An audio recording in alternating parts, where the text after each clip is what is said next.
Hey guys, Clumsy here. Welcome back to Microsoft Flight Simulator. Hope you guys can hear me. There should be the screen right there. We'll see how that looks. And yes, I'm wearing the CG shirt today. It's been a while. How is everybody doing? Thank you for joining, guys. Lots of early birds today. Sorry I'm a bit late, but we are here.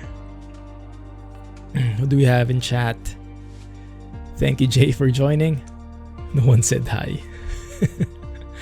Everyone's a bit quiet at the moment. Although I think chatter has been increasing bit by bit, so that's good. Hey, Kamaste. Glad you made it, man. How are you? Guess what you're downloading? FS Nice. Enjoy. It's going to take a while. How am I these days with the lockdown lifted, Jay? Still staying at home most of the time. Yeah. Have not found a reason to go out as much, except for the occasional date nights with Mrs. Clumsy. Can't even go to the gym yet. Well, you can, but it's severely limited in terms of capacity, and we feel a bit paranoid going out, like sweating with other people in the same vicinity. Not even feeling safe going out to the cinemas yet, even though I think that has opened already. We'll get more into that as we go along. Hey Calvin, thanks for joining. Hey Tom, how are you guys? Patrick, Captain Clumsy, how are you? Hey Geek Squad, welcome back. How's everybody doing? Hype, welcome back to recovery. Thanks for joining, man. Basta. Western Japan and South Korea have hurricanes. Yikes. Okay, so at least the music didn't stop. Alright, I think we are good there. RTX 3000 series, yes, let's talk a lot about that in this stream. I have been watching videos and discussing with some of you guys over in Discord. I would be interested what you guys are thinking about it. Which of the new graphics cards am I going to get? I'm eyeing the 3080. We'll see if my budget can hold that one. Doing good, doing good. Public transportation starting to work from yesterday. Ah, nice. Have the numbers been going down in your area, or they still climbing?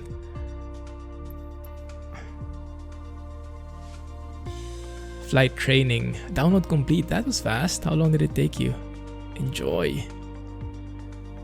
Yeah, even the 3070 will be faster than the 2080 Ti. But I want to future-proof it a bit, so I want to go one notch higher ideally, if the budget allows. I'll most likely need the PSU upgrade, but if I can buy a new GPU, I should be able to afford a new PSU. Numbers are climbing way too fast, oh my goodness. Why did they start the public transpo then? Is the economy suffering that much already, I imagine? So guys, today's stream, we will be focusing, there's the world, we will be focusing in a certain part here in Alaska. I've mapped the flight plan already. Because I've been watching Aviation101, you might be watching him as well over in YouTube, Josh Flowers. He has this beautiful Alaska series where he flew from different parts in Alaska, different airports, different kinds of scenery. And if we are trying to check if Microsoft Flight Simulator has that same capability, we say it has satellite imagery, you can do VFR, so it shouldn't be impossible to try and recreate what he has done in real life. So at the very least, we can try that in the sim.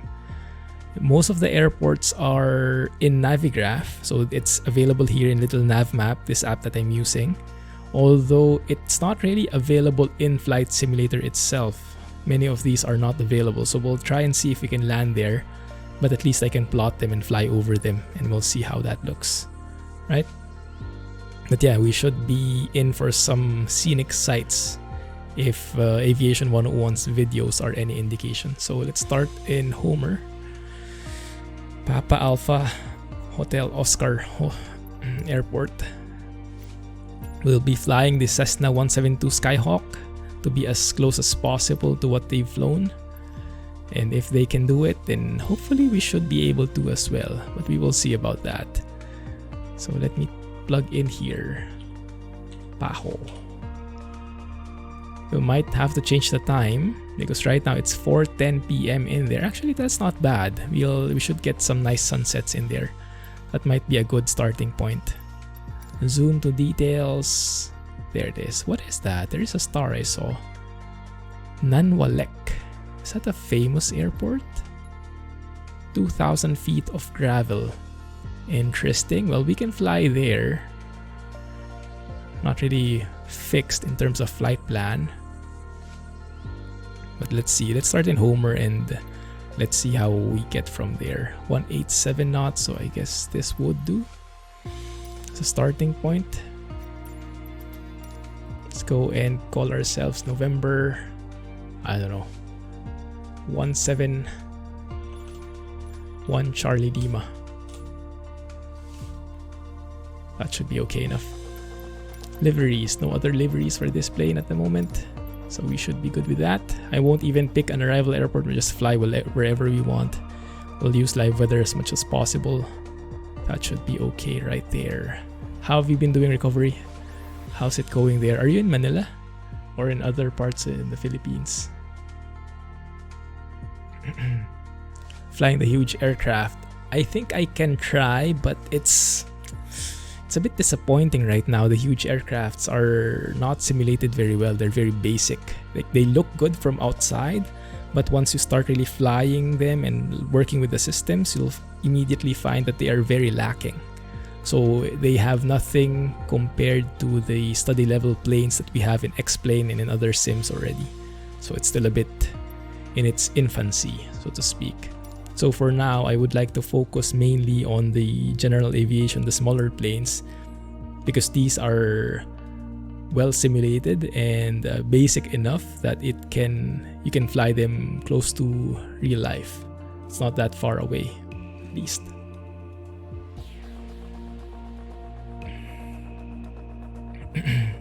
When it comes out on Xbox, yeah, probably not. You'll have to work with whatever map comes with the sim because this is a third-party app and I'm guessing that's PC only. It's called Little Nav Map. 2 words, little, and then nav map is 1 word. Pricing of 3090 is lower than a 2080 Ti. Yeah, that's amazing. My goodness. I guess everyone was surprised there. I mean, better performance, better efficiency, and lower price. My goodness. Now that's a treat. Now the weather is not proving very scenic. We might have to change that. Looks like it's overcast? Which is a bit different from what I'm seeing. Because in Little Nav Map, I also have live weather from the NOAA station weather right here. And we see that Homer should actually have VFR. We have some winds here, but there should be no clouds, it says. So it's a bit different from what we see in the sim. And I think there have been similar problems before. We'll see how that works. It's a bit interesting how that one is. Will that be a problem?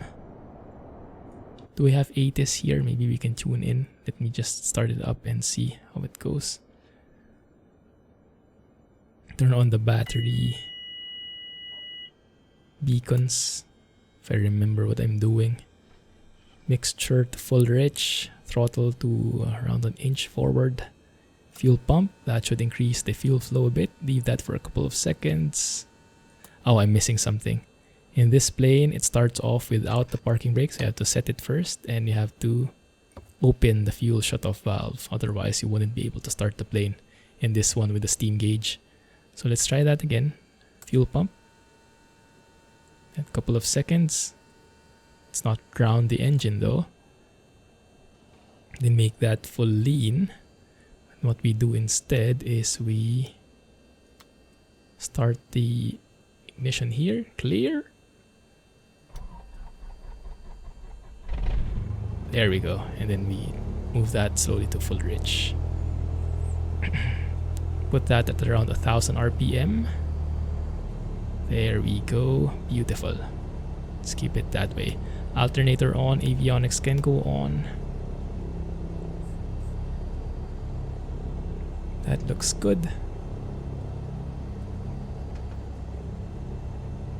And then let's see if we can tune into ATIS. There is ATIS. Papa Alpha Hotel Oscar Airport Information Quebec 0000 Zulu. Wind 159er at 10. Visibility, tree. Sky condition, few clouds at 700 feet, few clouds at 4,400 feet, few clouds at 11,400 feet. It does say few clouds only. 11, 2.10. Altimeter 29.52. Visual runway 22 in use. Landing and departing runway 22. VFR aircraft say direction of flight. All aircraft read back hold short instructions. Advise controller on initial contact you have Quebec. We have Quebec. But there doesn't seem to be any power in here. So we'll just tune into traffic. Let's worry about that later. So yeah, it does say few clouds, but it doesn't seem like it from here. But maybe that's more or less like fog more than anything. Anyway, we'll try and fly with this kind of weather.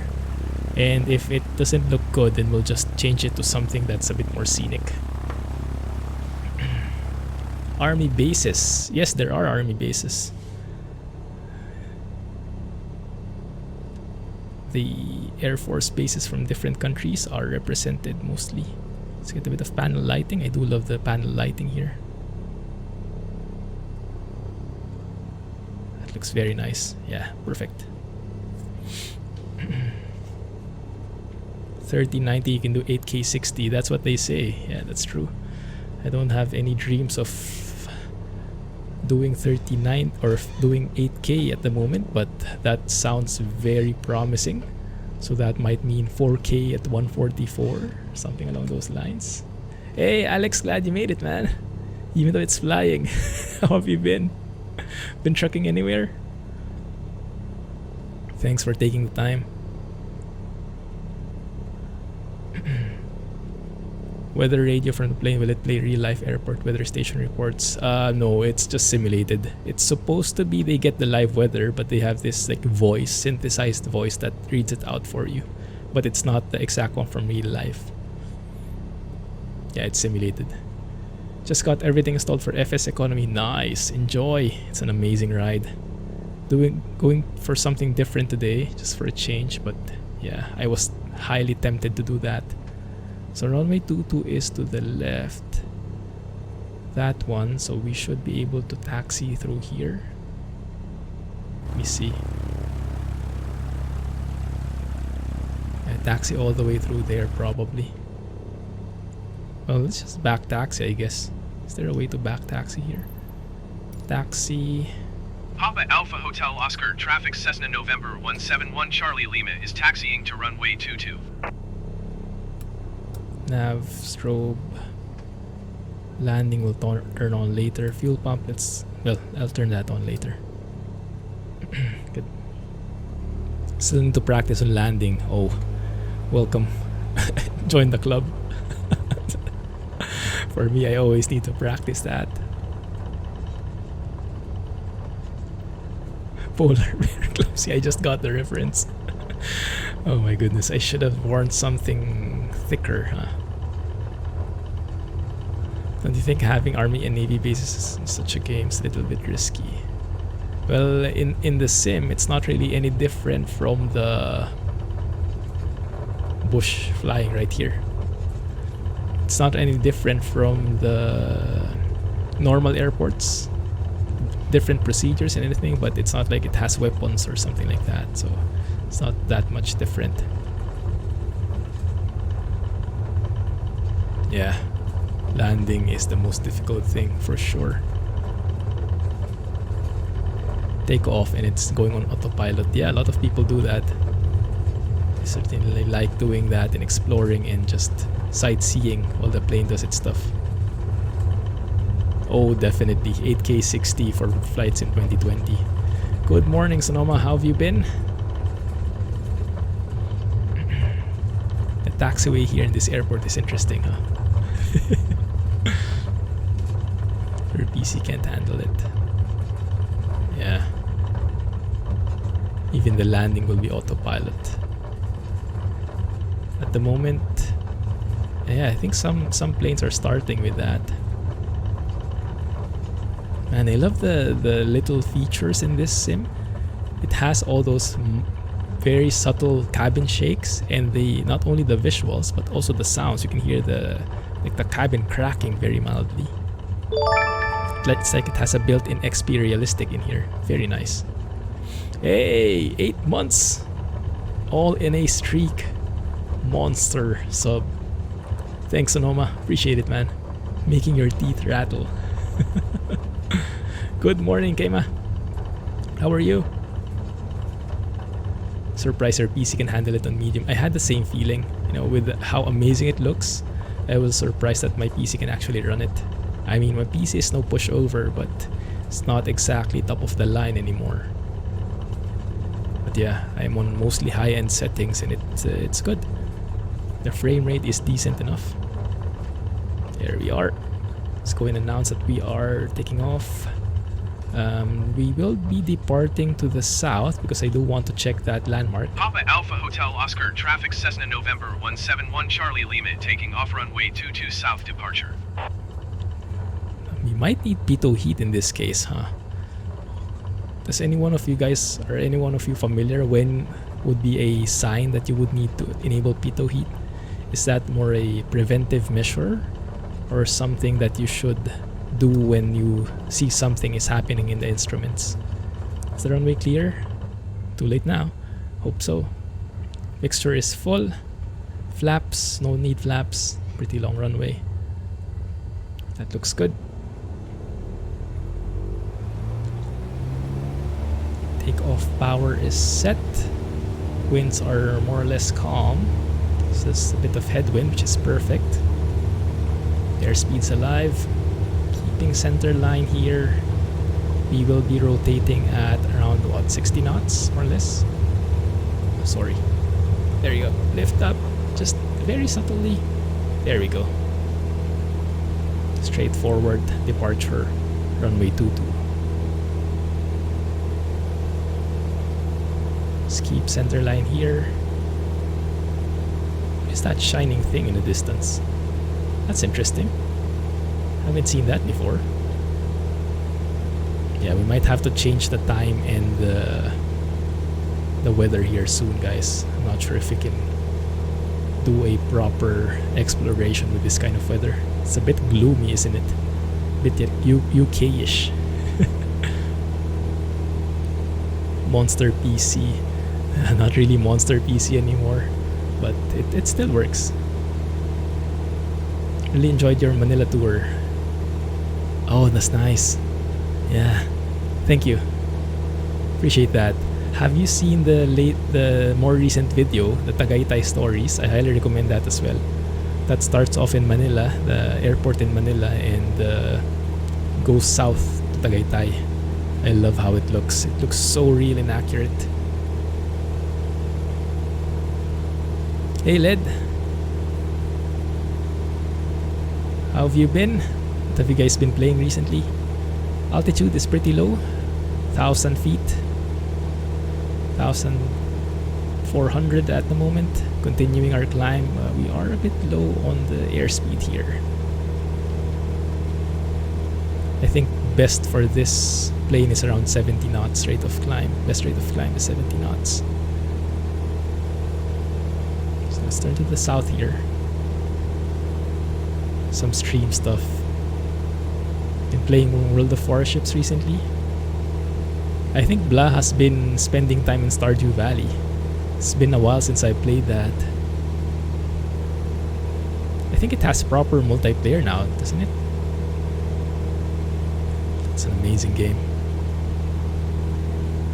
Man, yeah, the cloud cover isn't going to be very good for the visuals. Make me put on a bit more lighting in here.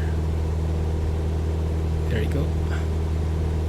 Maybe let's put in, what is the VFR code in the US?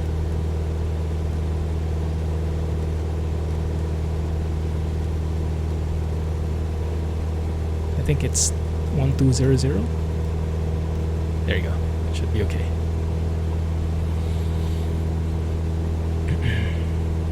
Will we need to work with air traffic control? Not really. Yeah, the cloud cover is pretty low. You can't even see the tops of the mountains anymore, which is a bit of a shame. Let's see, let me refer to my map here. Where could that thing be? Seldovia. Why does that sound familiar? Seldovia is to the south, and it's at 1,845 feet. Yikes.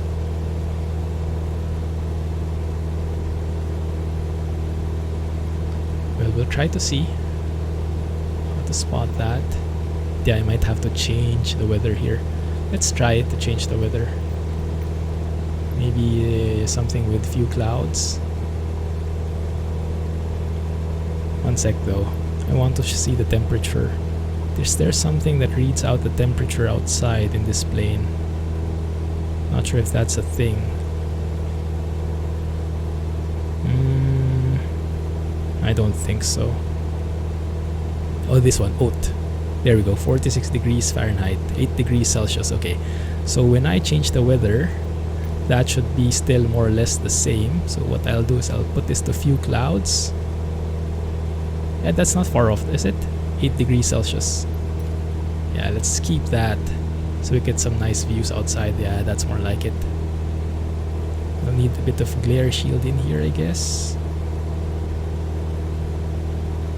The panel brightness. There we go, so we can see. That's more like it. Alright. Did you know there is a Pinoy trucker channel on YouTube? Oh, actually I didn't. Oh, that's nice. What's his name? I should check him out. What I've seen is there is a Pinoy pilot in YouTube where he flies a 172, flying over different small airports in the Philippines, and he makes very nice short videos. Very cinematic. I like it. I keep track of his videos. Pinoy trucker in Alberta. Ah, he's not in the Philippines. I see.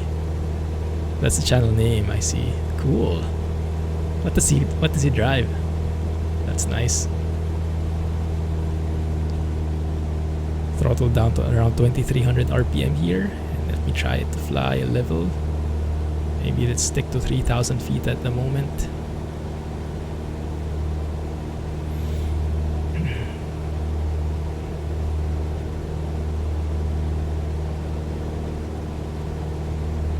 So how have you guys been? What's your reaction with the 3000 series lineup, the announcements?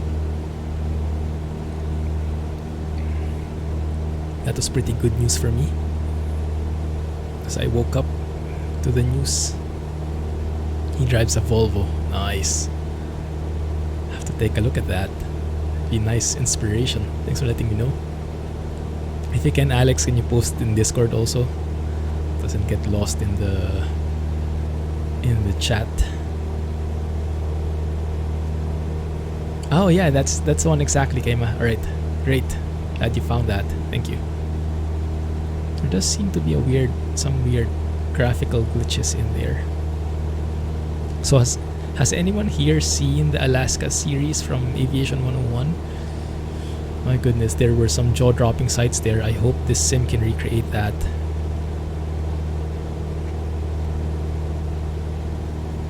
I flew through here couple of when the sim started. I think when the sim got released, I think I flew here a bit already. Saw some familiar sights similar to what I've seen in his video, but yeah, I haven't really explored it as much yet. The entire trip would be, I think, around 3-4 hours, so we probably wouldn't be able to finish all of that, but it's going to be an interesting journey nonetheless.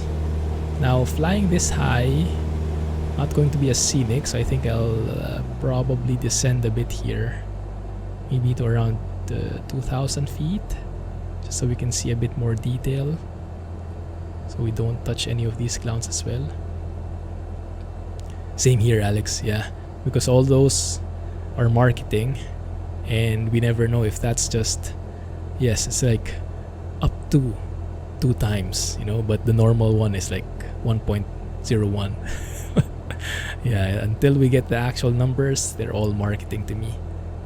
So they're good. It's good. It's good sign, but I wouldn't be believing it. In the meantime, I've been trying to window shop for PSUs. Looks like there are a lot of PSUs available. I'll probably get an 850 one because I realized my PSU right now, it's not even 80 plus rated, if you guys are familiar with that. So it's not very efficient, and I guess it would be nice to get an upgrade.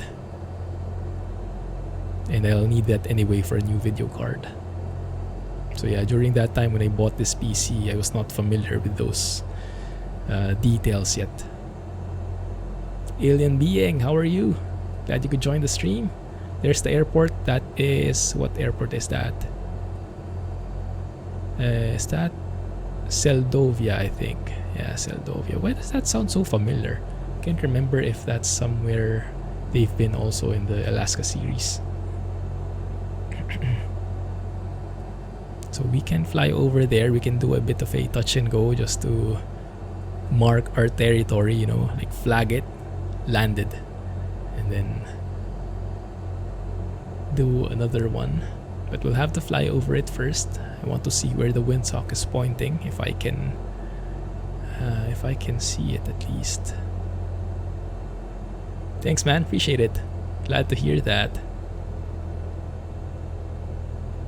Good to see you are doing good as well. Can you stop by McDonald's? I would like that very much. I haven't had breakfast yet, although I almost never have breakfast anyway.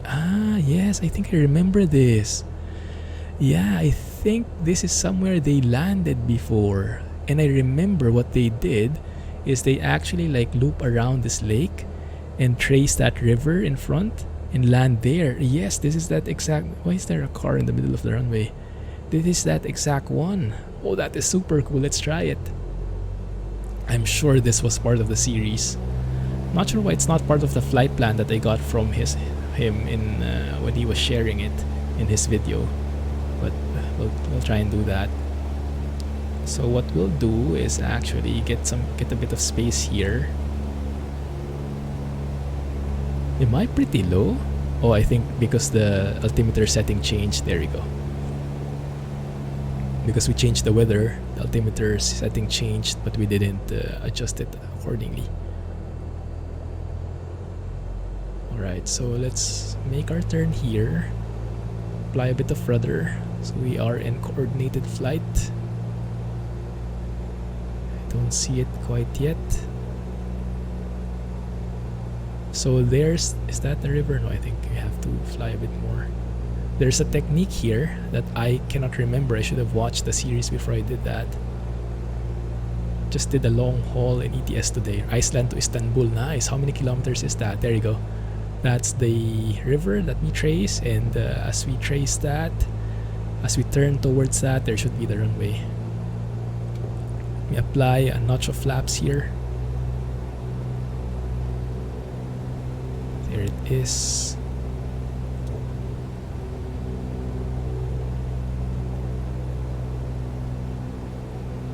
Alright, that looks good. Do I need my final notch of flaps? I'm not so sure. We'll see. That's how they do it, I think, but I am a bit high. So what we'll do is we'll try and lose that altitude. I am high. Whew. Yikes. This is not safe. Not the best landing. I think it's best we go around at this point. Let's just fly over it, I guess. Cancel that. But that is cool that they actually have this. This is exactly how it looks. That river as they trace along the path. Nice approach. Let's try that one more time. But yeah, I'm trying to learn the habit of not forcing my landings. If you're not approaching right, if your approach is unstable, if you're not happy with your approach, go around. I am trying to be a bit more patient about these things now. We'll see. There was a fuel truck on the runway, that's true.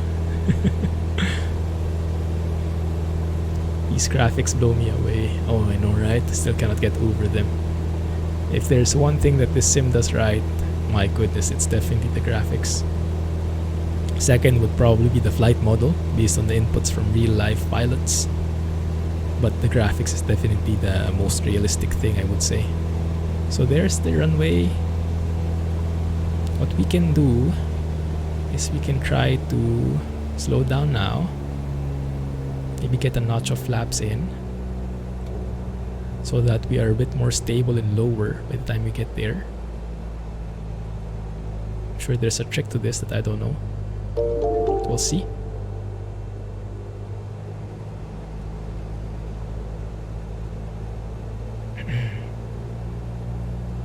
Alright. Thank you for following. Welcome to the channel. Hope you are enjoying the chill time. Feel free to join us in chat if you are in the mood, or lurk away.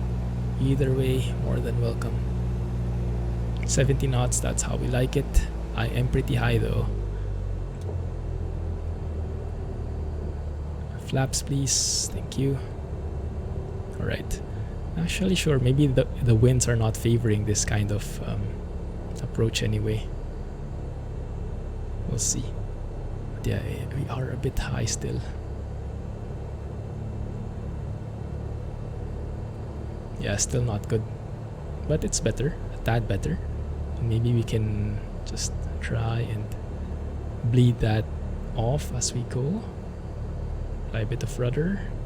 Yeah, there's actually a truck here. Still not good. I won't land anymore. You get the picture. That just shows you my landing skills, or lack thereof. My landing skills are a bit camera shy, guys. Oh, you can see a bit of the buggy water levels in there.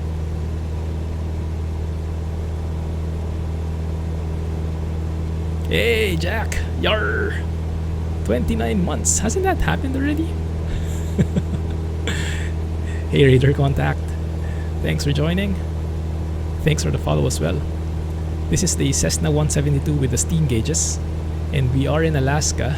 That airport that we just flew over by is Seldovia. ICAO code is Papa Alpha Sierra Oscar Paso. That's times 229. Won't. Well, I hope the payments are twice as well. I won't complain. How have you been, Jack? How was space? Have you landed yet? Oi. So what I want to do is trace this mountain. Probably not the safest thing to do.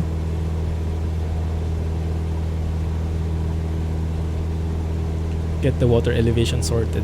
Yeah, actually I have a downloaded, maybe that's because of that. I have an add-on, a free add-on, someone released it, that changes the water levels in Alaska, because I think by default there are quite a number of buggy water levels here, some weird elevation issues.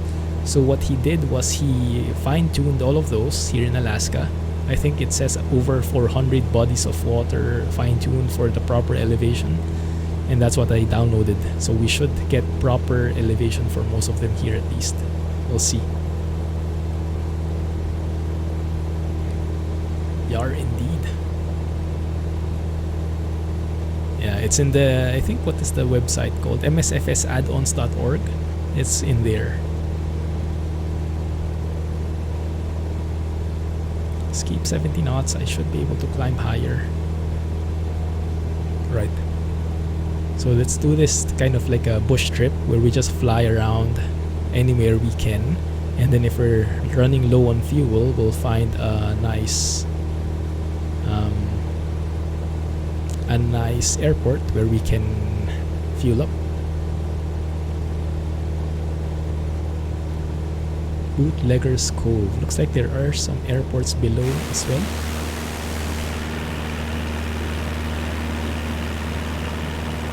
Spot that. Probably not from this view. I think it's somewhere there. Might not be on the sim, but should be definitely on the... It is on Navigraph at least. Yeah, I'm also looking forward to that, the Navigraph update, because Navigraph is pretty much known for their accuracy already when it comes to the airports, the nav aids, the procedures. And if they can synchronize their data with what Microsoft Flight Simulator is showing here, then that's going to be perfect. I think they have a beta running at the moment, but it's not yet ready for release, so we'll have to see how that works. I do want to fly a bit higher so we can get a bit from the top view of these mountains, because that looks going to look amazing. That's Richhoff Peak. Yeah, let's keep on full mixture here.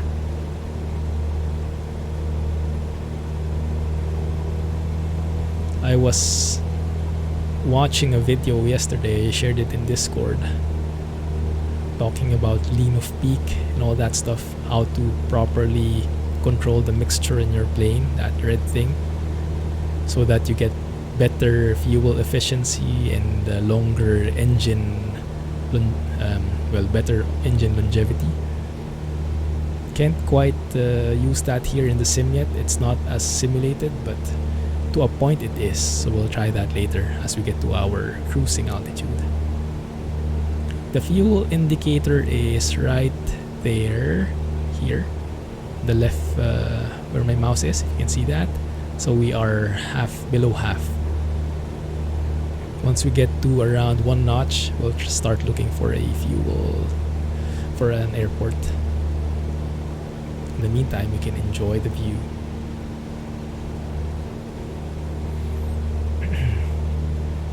Do you guys want to try and go back to default weather? See how that looks. Just compare and contrast. Let's see. Hang tight, might get a bit shaky. Oh my goodness, yeah. Definitely not for sightseeing weather. Mid-air refueling in a Cessna, why not?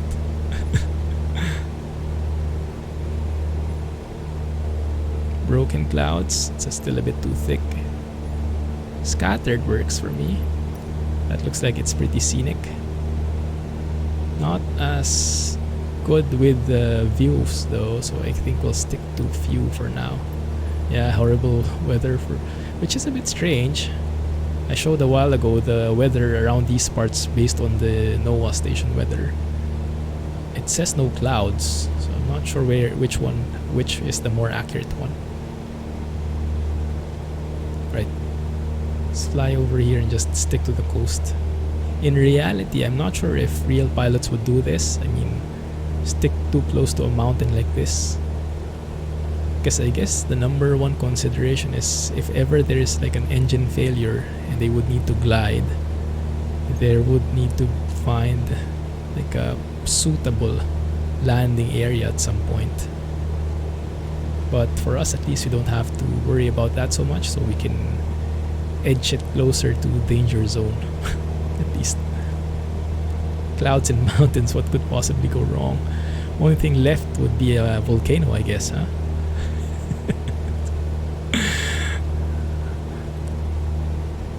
A volcano would do the trick nicely. Actually, I still have everything open. Shouldn't need those anymore. Landing lights, taxi lights. Pitot heat, I did turn it on, but maybe we don't need it. I'll see if the speed indicator messes up later, and I'll regret that decision. So let's maybe climb to 4,500 and then we'll cruise there. Just look at the mountains from above and try to avoid these clouds as we go.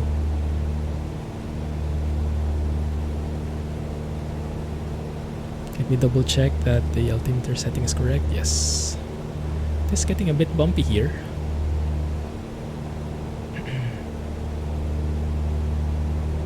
That looks okay.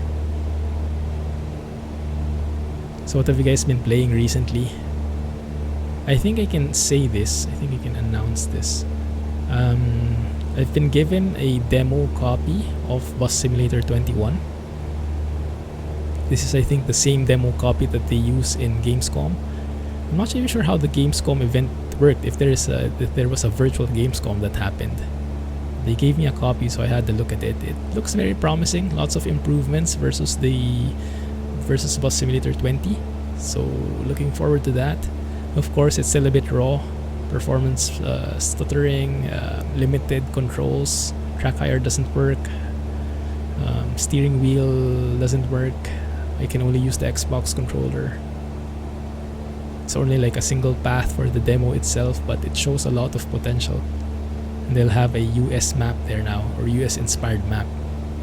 Not sure if it looks exactly like the US from what I've seen, but there is a US flag in there in one of the houses, so I guess that makes it in the US. Oh man, that's bumpy. Stop bouncing in your seat. Someone's jumping. Oi! Behave yourselves, guys. Tons of clouds from Anchorage north to as far as... okay, so that is... Okay, so what the sim is showing is accurate. It's what Noah is saying that's wrong. I see. Thanks. Other than being totally broken, it works well. Not quite release capable yet. But yeah, it's... I like some of the new features that they implement, particularly with the ticketing system. If you guys are familiar with Bus Simulator 20, they have a ticketing system that's very basic. Like you put regular, standard, or standard, senior, or student, something like that, and then is it a day pass, is it a one-time thing, or is it and then how many tickets, those are there, right? But I don't remember there being this might be my memory. How did the payment system go? Because now you actually have to give them change. And I can't remember if that was a thing in Bus Simulator 20. I'm sure that was a thing in OMSI, where you have to like press the different coins, $2, $1, 50 cents, 20 cents, to come up with the right change. But that's one of the features I really liked in OMSI. And I can't remember, but I don't think it was in Bus Simulator 20. Yeah, that's one of the things I like, that they added that level of detail. I heard that they will have a more detailed timeline as well, but the demo doesn't have that yet. Another aspect I liked about that demo of Bus Simulator 21, I might make a video on it, but I might just share it to the patrons and the subs, because it's going to be a bit raw, and if I share it to the public in YouTube, it might be a bit too raw. But I'll try. Another feature I like is they have the pedestrians. They cross the streets and you can hit them. That's been there since Bus Simulator 20, so you really have to be careful. But now the passengers can actually run, the pedestrians. So it's like when they are still in the pedestrian lane, when it's already a red light for them, they actually run and try to cross the pedestrian lane faster. Stuff like that, those details. It's nice to see. Although the passenger logic is still a bit finicky, they clip into each other, the walking is not that natural, so a lot of refinement being done. But I like seeing those additional features in there. Bus Sim 18. Is that the one I played last? So it does have that coin thing already before. I don't know why, but it only registered to me in OMSI.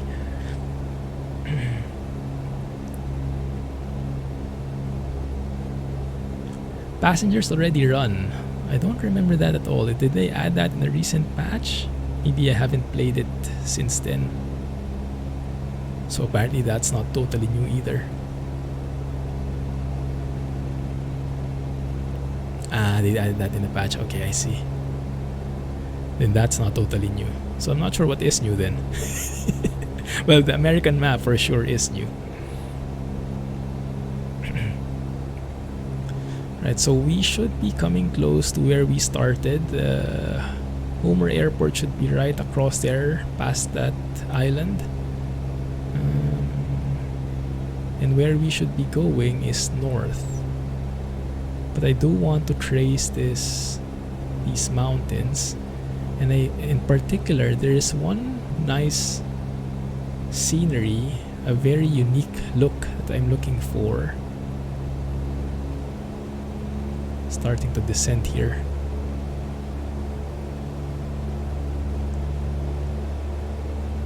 I guess it's good if I go lean of peak a bit. Yeah, it looks like AGT doesn't work. Or it does actually. It doesn't react as fast.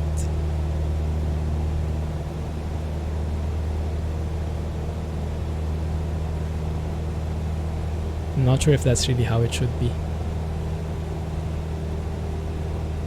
Let's do it like that. There you go.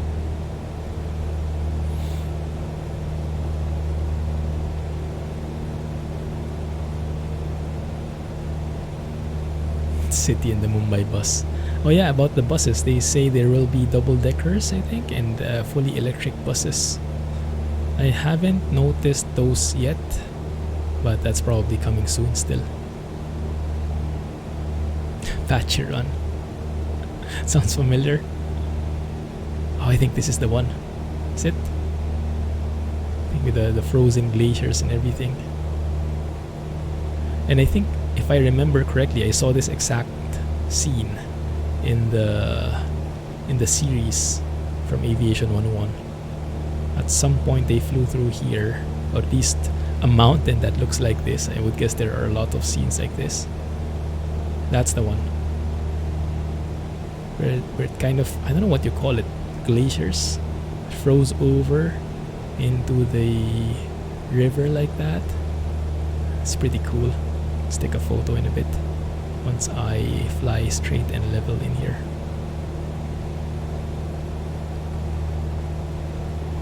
That should be okay. Glacier, there you go. Hey Spanico, how are you doing? You're up late, thanks for joining.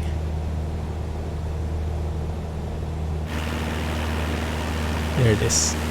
Oh, it's not so nice with the clouds. Well, hopefully those will thin out. Can we land there, do you guys think? That might not be good, but we'll try. We'll just maybe fly over it a bit. Would be a nice ramp. He's actually flying. Yeah, he's a real pilot. He flies all over the US. He teaches a lot of things, so even if you are in the simulator only, you learn a lot of things from him from aviation point of view. So I watch him. He makes really great videos, super scenic, very nice cinematography, and he really has a passion for video, for aviation and making videos. So when I saw this Alaska series from him, I was like, I definitely have to fly there in Microsoft Flight Sim. And if it's true that Microsoft Flight Sim has the entire world mapped out, then that should be pretty close. And so far, it is looking pretty close. It's amazing. He is a YouTuber. Yeah, Aviation101 is the channel name. One word. There it is. There it is.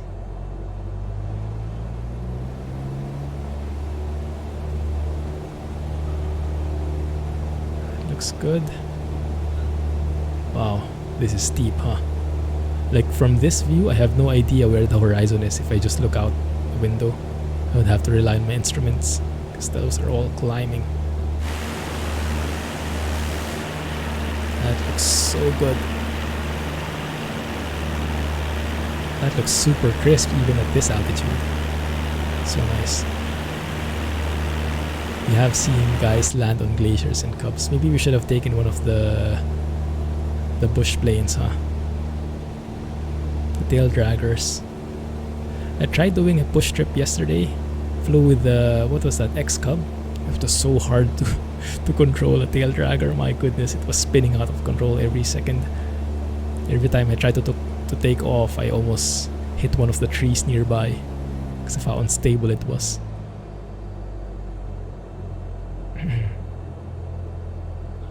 That actually looks pretty interesting.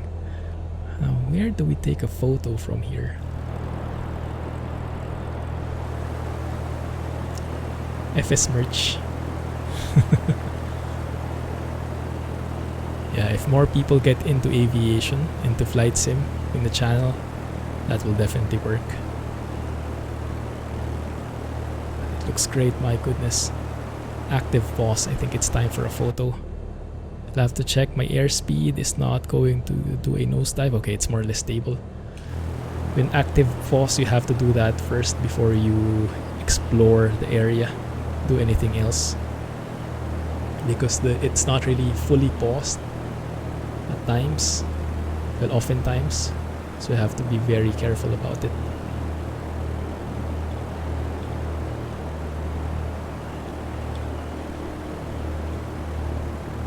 That works for me. Take a screenshot of that one. That gets registered. There we go, it says screenshot saved. Let's take one from here.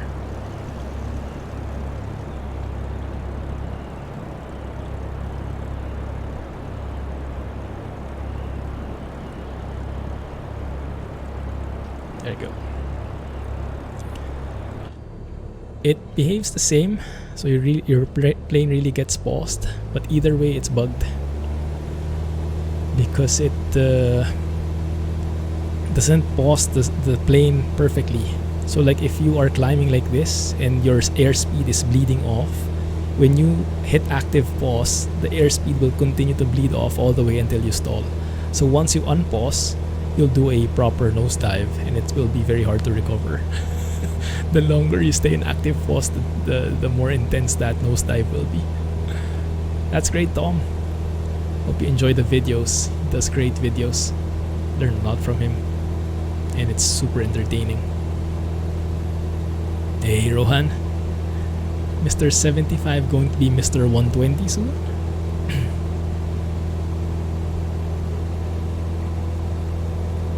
That glacier looks so nice.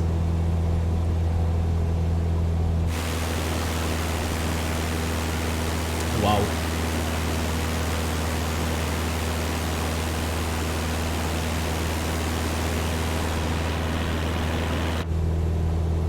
Cool. Right. You should be able to do a little climb here to 3,000 feet and we can probably stay there for a second or so. College has started. How is it so far?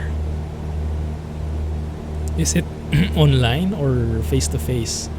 How are the schools in the US now? Because like in the Philippines, everything is online. There are no face to face classes yet. How is it in India? All online, I see. A 360 Hz monitor out now, my goodness.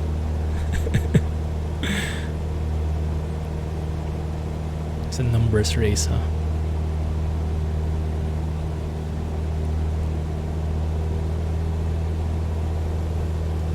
Lean it out like so. There you go. So get proper fuel flow. And less heat if possible.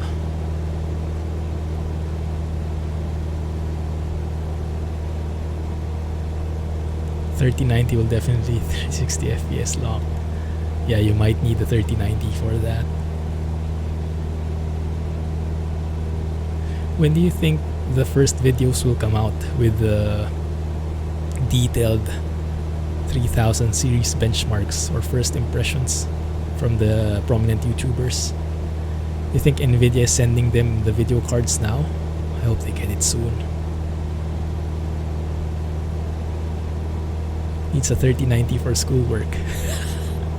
To open Microsoft Word, keep it 360 FPS. Why not?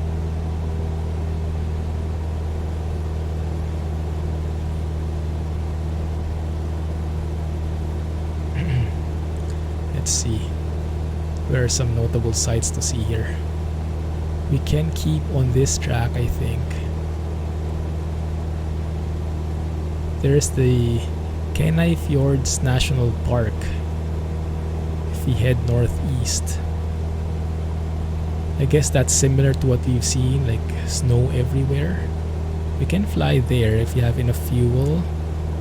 Yeah, I guess that should work. Worst case, I can cheat fuel anyway. Discord is very demanding to play Fortnite. Fortnite, I think we'll get some updates, right? Like what? I think I when I watched Jay's 2 cents, he mentioned that a bit. Let's get back into the snow here. See if it's going to look a bit different.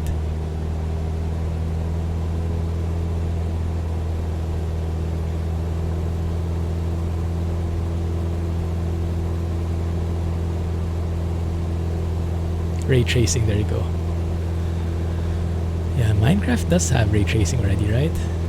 You guys think we can land there? Feeling like a bush plane? Well, in a way, this plane should be able to land in soft fields, right? So if it's flat enough, we should be able to do that. I do want to land. I do want to get that feeling that we can land somewhere. So let's try it. Might be a bad idea. ISP is flicking the on-off button. Yikes, welcome back. Hopefully your stream wasn't affected a while ago. Get some flaps in. Level off and get some flaps. There you go.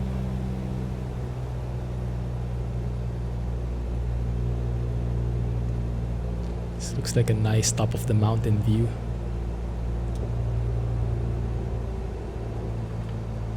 Oh, it's a bit windy though. Just land straight off somewhere, I guess. It's not as flat as I would have hoped for. Might be a bit edgy.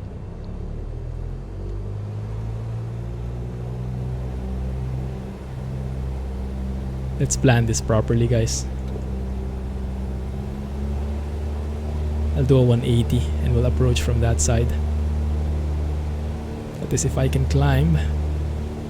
Might be forced to do a landing here. There you go. Itchy Legs is pumping the switch. I think so too.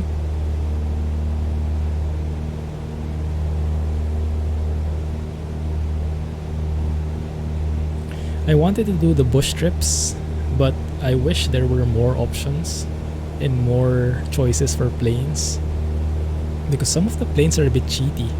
Like 2 of the 3 bush trips have cheaty planes in a way that they have like G1000 or a glass cockpit, glass panels in there, so it actually shows you where the next waypoint is. I don't think they thought of it that well if they wanted to make it a real VFR experience. It's a bit raw. Training is fun. Training for what? Okay, let's see if that can work. See, you guys see any surface that's flat enough? Not me.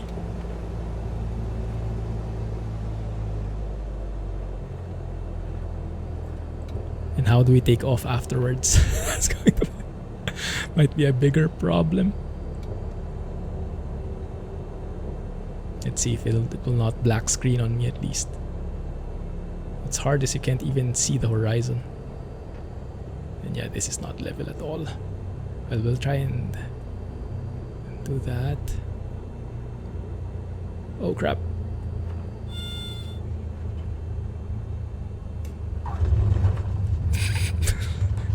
It's not too bad.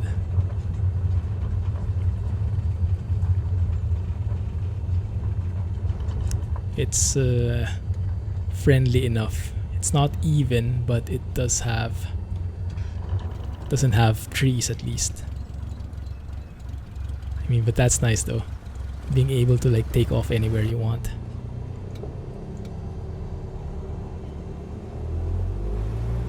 Training in FS, oh yeah, definitely. Oh, the training, yes, definitely. That's pretty enjoyable. Now, taking off uphill probably wouldn't be a good idea, so I think what we'll do is we'll face the opposite way so that we at least get a ramp, get better airspeed guiding us like so. And I love how the details look. You even see those like little bushes of grass.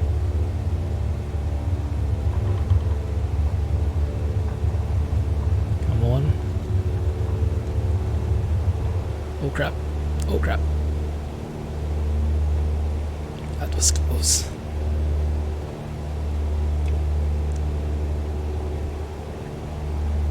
Okay. Dangerously close to stalling here. But we should be clearing out in a bit. Plenty of room. Just having fun wherever. Really got so much better in flight sim now. I think the jury's still out on that one. But thanks. Hey. Now we might need a bit of a sharp bank here, guys. There you go.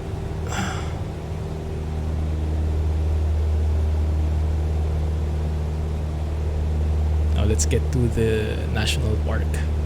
I wonder if they say, because it says Kenai Fjords National Park, then I'm guessing there would be an access via, I don't know, car or boat, supposedly. I would imagine it's not only for planes. So we'll try and look for that, like if there's like a, I don't know, camp or a welcome area. I don't know how that works. We took off properly, or at least we took off without getting a black screen. Yeah, I'd call that a win. That's true.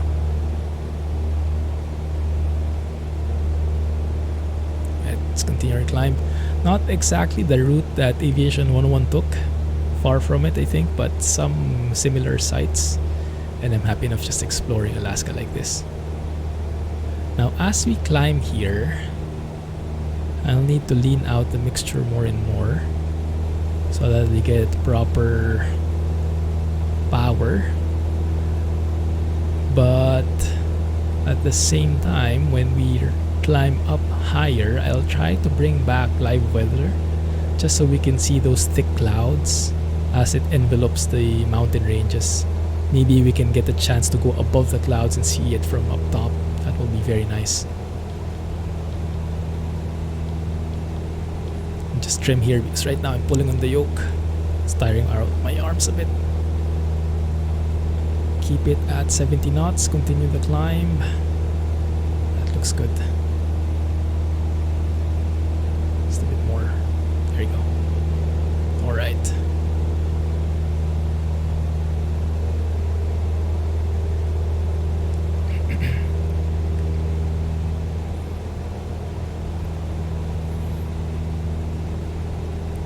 $5 here. Do we need to get some heat in the pitot tube there? Guys, think we'll get into icing conditions soon. If I turn on live weather suddenly, we might get that problem if we are like in the soup inside the clouds. When I do that at around 5,000 feet and above here in Alaska, it might immediately turn into icing conditions and our plane might become a huge block of ice. Might be a problem. How do you keep the plane steady? Yeah.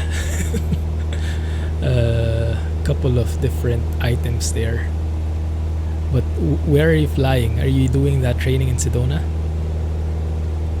What equipment do you have? Maybe let's start with that. Skills with a Z. That's the one. That's a very sharp hill there. Looks interesting. Almost looks like a volcano at some points. Man, I love how the clouds look. Look how they're dissipating ever so slowly. Oh, that's nice.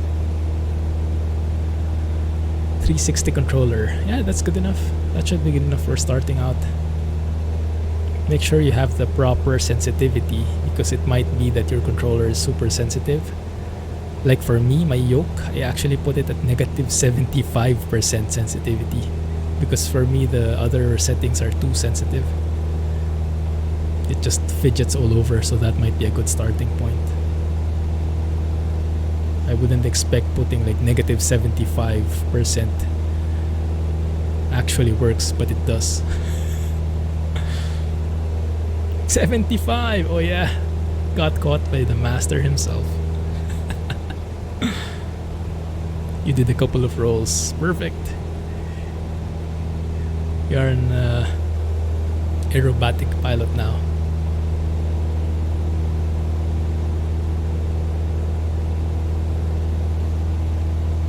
Can we land there at the tip of that thing?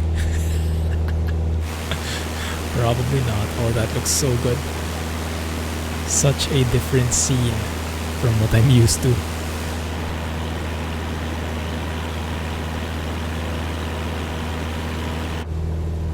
That is so cool.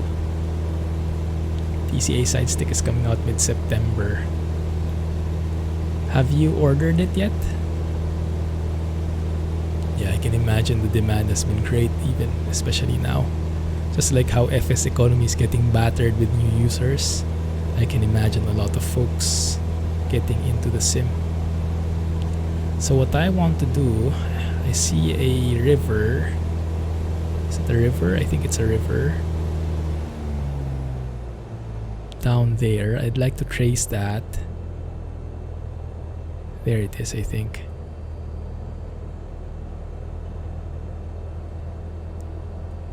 Trace that through, and I guess it climbs all the way up here. Maybe we don't need to descend that much though. We can trace it from above like 6,000 feet like this, should be good enough.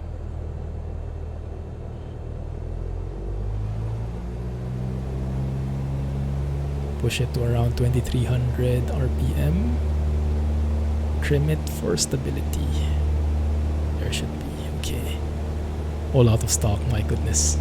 I think that will happen soon to the PSUs once the graphics cards arrive.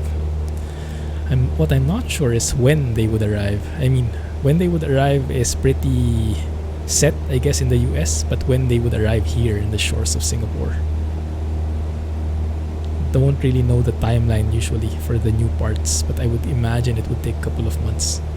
I'm hoping it would be faster. Maybe I can get it as like a Christmas present. But yeah, right now, not really a possibility. So I think I'd like to trace that one. Let's go straight here, turn left, cross that bend of the river. That one right there. See a bit of flickering in the graphics. 2024, no! Just leaning the engine out a bit.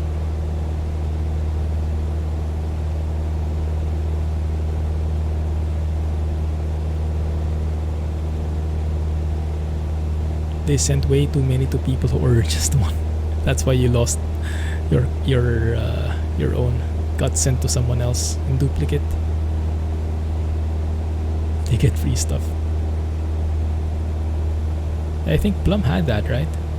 DDR6X for the 3080 and 3090. Did they highlight what the difference of that one is? What I heard from Jay's 2 cents from Jay is a different Jay is they're using the GPU memory a bit differently now. Like from your SSD, from your hard drive, you would load in data. I think he called it decompressing data, and that data normally sits in the RAM, the physical RAM, not in your GPU RAM. I think what they're doing now is they're going to transfer some of that directly to the GPU memory so that it's faster. I think that was the concept. But I'm not sure if that's only in like the DDR6X or that's also possible in DDR6.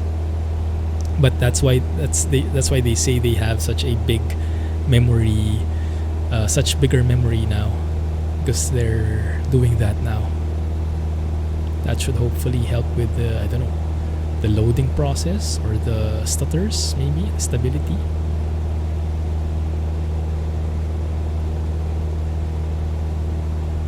So Jay will upgrade now. Are you planning on upgrading, Jay? I think your specs are pretty much top of the line still. Not sure if you would need to upgrade. But if you want to upgrade, maybe that's a different question, huh?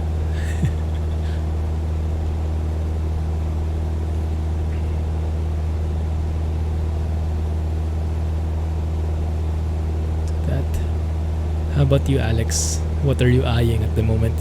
3080, 3090? I guess your PSU should be able to handle either one. What PSU did you guys get? I'm currently eyeing the Corsair RM850. I think that's a pretty famous one. Looks pretty good based on the reviews. It has a gold 80 plus rating in terms of efficiency. 800 on a motherboard and 1500 on a laptop. Why not? YOLO. Is that still a thing that youngsters say? My goodness, youngsters. Waiting to see the actual performance numbers, then you'll decide if the 3090 is really worth it. Alex the Titan. Mr. Titan. We'll wait until Feb 2021.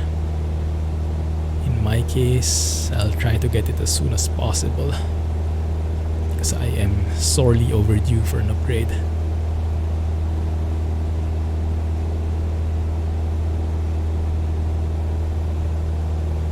The first batch always has problems. Yeah, that's most likely the case. I'm hoping by the time it gets here in Singapore, the first batch has already been ironed out. The first batch of problems have already been ironed out. You see the imperfection of the satellite image there? That cut in the tile. I guess they took this, I don't know, a bit different season, but you see the difference in snow levels clearly. That's some of the imperfections you get with satellite imagery. Clear cut line right there. Other than that, looks great though. 850 watt power supply, yeah, that's the one I'm planning to get. What brand did you get, Alex? Has anyone heard of the Corsair RM850? Because that is available here for $200, so that, I guess that's around 150, 160 USD. I think that's a pretty fair price. Seasonic. I think for Mrs. Clumsy, I got a Seasonic PSU. I heard very good things about it. You have the Corsair one. I do believe Seasonic makes the Corsair power supplies. Ah, nice. Hey Mario, musta? Just flying over in Alaska. Enjoying a bit of cold weather, even if it's only virtually. How are you doing, blah? Yar. How is Stardew Valley? And I love that game. It's been a while since I played it though.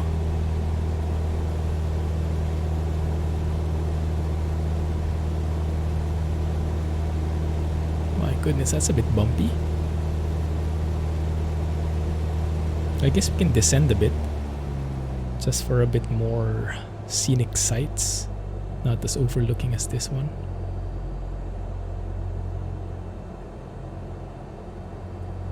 Down to around, I don't know, 4,500 to start with. Let's see if it looks good from there.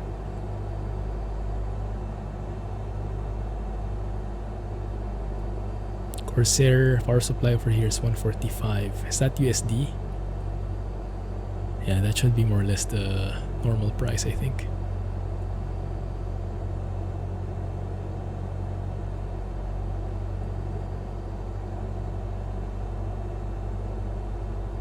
Don't you need gas soon? Not at the moment. It says here we're still at the gas isn't being depleted as fast as I was fearing. Still 1/4 more or less. Actually more. I think we can descend a bit more so that we stay inside here.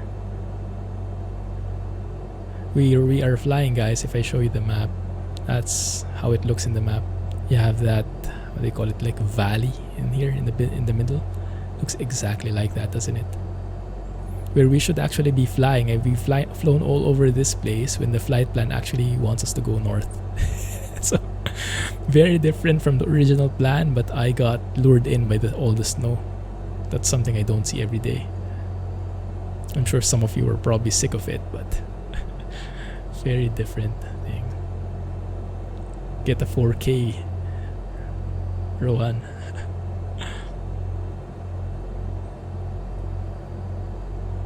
If you're more into simulators, I think 4K is more worth it now that I think about it.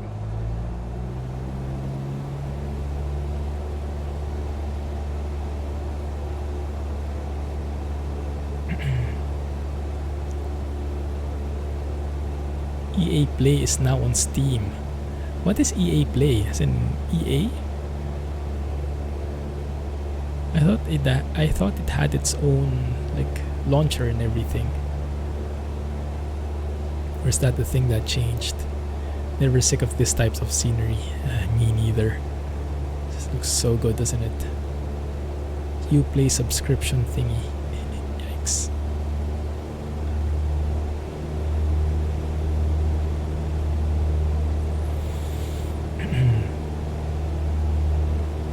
It used to be Origin. I don't think the 2070 Super is suitable for 4K.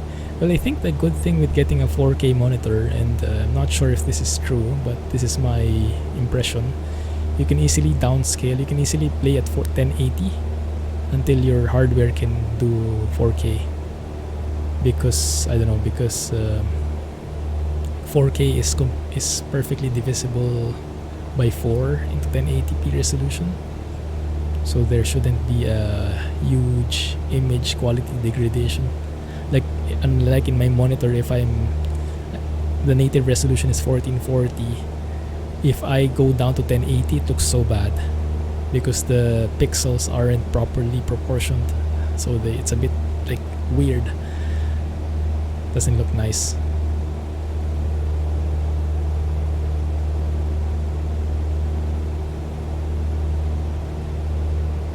Origin. That's how you load into The Sims 4.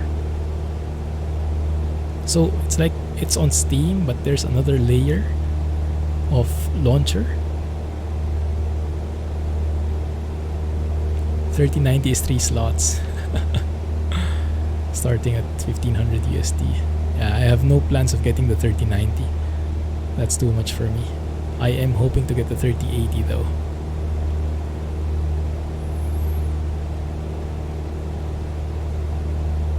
And I think with the price point of the 3080, I should be able to get in that, I hope.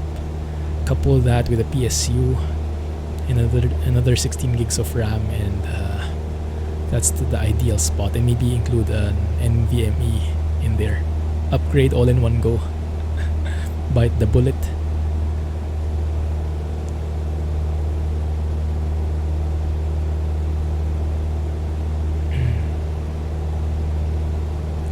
ePlay will be only Steam and games available on Steam if you sub on Steam. Singaporean supercomputer. That's the hope. That's the hope. Sims 3 on one, Sims 4 on another. Yikes. Also, there's an additional layer of complexity if you get it from Steam. That's very tricky. 700. Yeah, that would be more along the lines. I guess from here I would expect in here the prices would be around 1500 SGT, which would be around, I don't know, 1200 USD roughly, because of all the additional import stuff.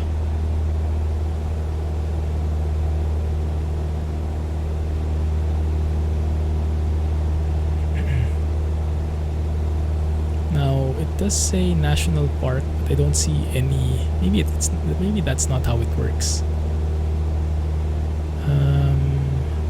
Southwestern Glacier Landing Beach. There should be like a landing beach on the right if you cross this mountain. would be interesting. Let's try it.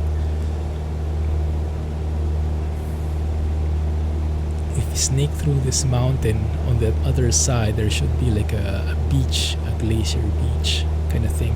Maybe similar to what we've gone to. Let's see. I'll need to climb a bit here though.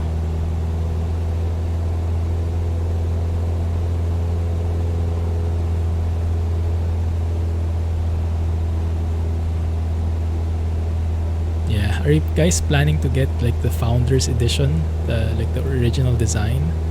Or are you planning to get one of the stuff from the manufacturers, the, what do you call it, third-party partners?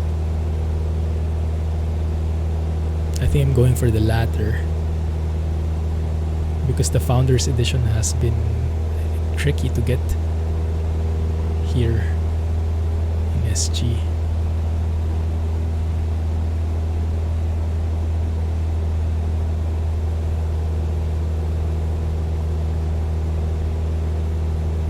Would have better designs and probably even better cooling. Yeah, that might be true. They would also come up with all these different variants, right? That overclocked version and all that stuff. NVIDIA website. Although they ship internationally, I never tried that. I wonder how much it would end up being, like compared to buying it locally and getting it, shipping it internationally. There it is. There's the, they call that thing, Glacier Landing, Southwestern Glacier Landing Beach. Can descend there. Who would want to upgrade to the 3rd gen Ryzen before you get a new GPU? Yeah, I think you're more CPU bottlenecked at the moment, right? Because you have a, what, a 1660? Or 4th gen, yeah, that's true. Has there been any news if the 4th gen is coming this year? Prefer triple fans yourself? I think I would like to get a triple fan GPU as well if possible. Right now I only have the double fan variant.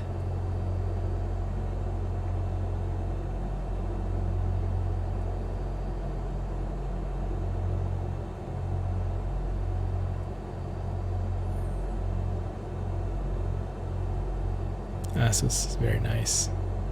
My previous video card was Asus when I had the 970. That's with Mrs. Clumsy now. This new one though, this 1070 that I have is a bit more, yeah, a bit cheap. But practical, I would say. It's the palette, the cheapest variant, not even the more high-end one. Yeah, the case size I would have to measure first.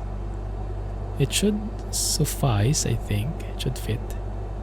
I haven't seen any, like the 3 slots I checked, it should have space there, and lengthwise I should have space as well, so I don't have these like borders or optical drives getting in the way.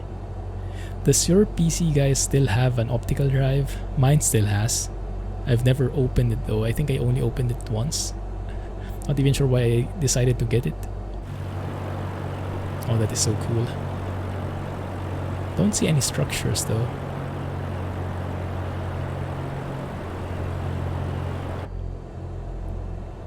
Kind of wish we were an Icon A5 now so we can land on water. And let's continue climbing.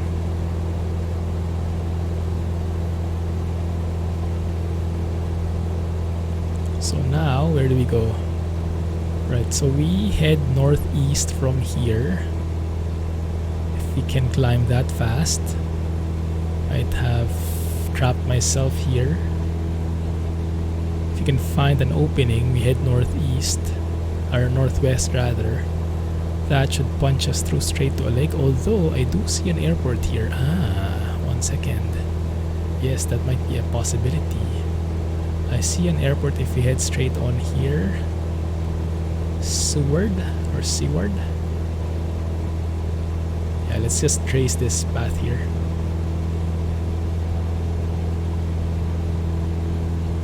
Your optical drive has never been opened. I know, right? I think many of us at least are thinking, well, I might just need it. It's cheap anyway. And just add it there. But then things started to change and everything became online, in virtual, and end up not using it at all anymore.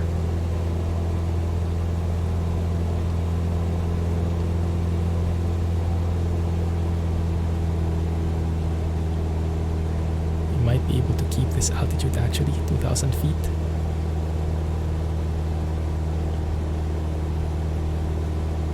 Go lean right there. That's okay. Looks good. Not sure what you're going to do with it. Well, you can always start streaming. Use that old computer for the streaming PC. Monster setup from the get-go.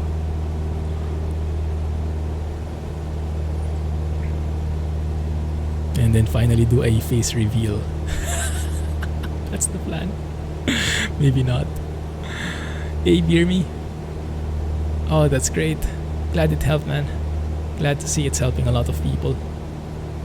I'm not really an expert on these things, but I know the basics at least. Glad I was able to explain it a bit. See very important applications on a flash drive. Yeah. Just the laptop has a Blu-ray drive. Yeah, Blu-ray immediately went out, huh? Do you guys like still buy Blu-ray DVDs? Is that what it's called? I don't think I even owned a single Blu-ray thing. Not the drive nor the DVDs. Because I think by that time when Blu-ray came out, the internet was upgrading already. So by the time it rolled out completely, you could just download the entire thing. You never understood FLC prior to the video. Ah, nice. Yeah, I really like FLC. It helps a lot, especially with climbing. Unfortunately, the sim does not really use it that well yet. It's still a bit unrefined, so a bit edgy when you use it. But it's good that it's there at least. Starting point. I used the Blu-ray for like 6 years. By the time it got popular, it died. Hey, thank you for the raid. Cockpit Builders, oh my goodness. I watch you guys from time to time. You have amazing builds. Thank you everyone for joining. Welcome to the stream. I'm sure some of you guys are fans of Aviation 101. I'm trying to poorly recreate his Alaska series, just trying to check if the sim can handle the same image quality, the same scenes that we've seen in that amazing series from Josh Flowers. And so far it has not disappointed, even though I'm taking a very different flight plan. Thanks, man. Appreciate it. Appreciate the raid. My goodness. Amazing stuff. Thank you guys for joining. Certainly made my day. Yes. Definitely. Having fun times just talking about the recent announcements from NVIDIA. Looking forward to upgrading our rigs.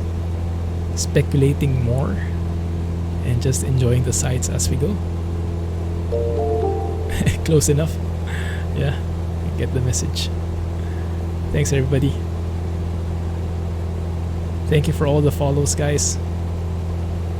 Appreciate you taking the time to check out the stream. Hope you enjoy your stay. Lurk away or feel free to join us in chat whenever you feel like it. You might hear that for the next couple of seconds. Sorry. But thank you.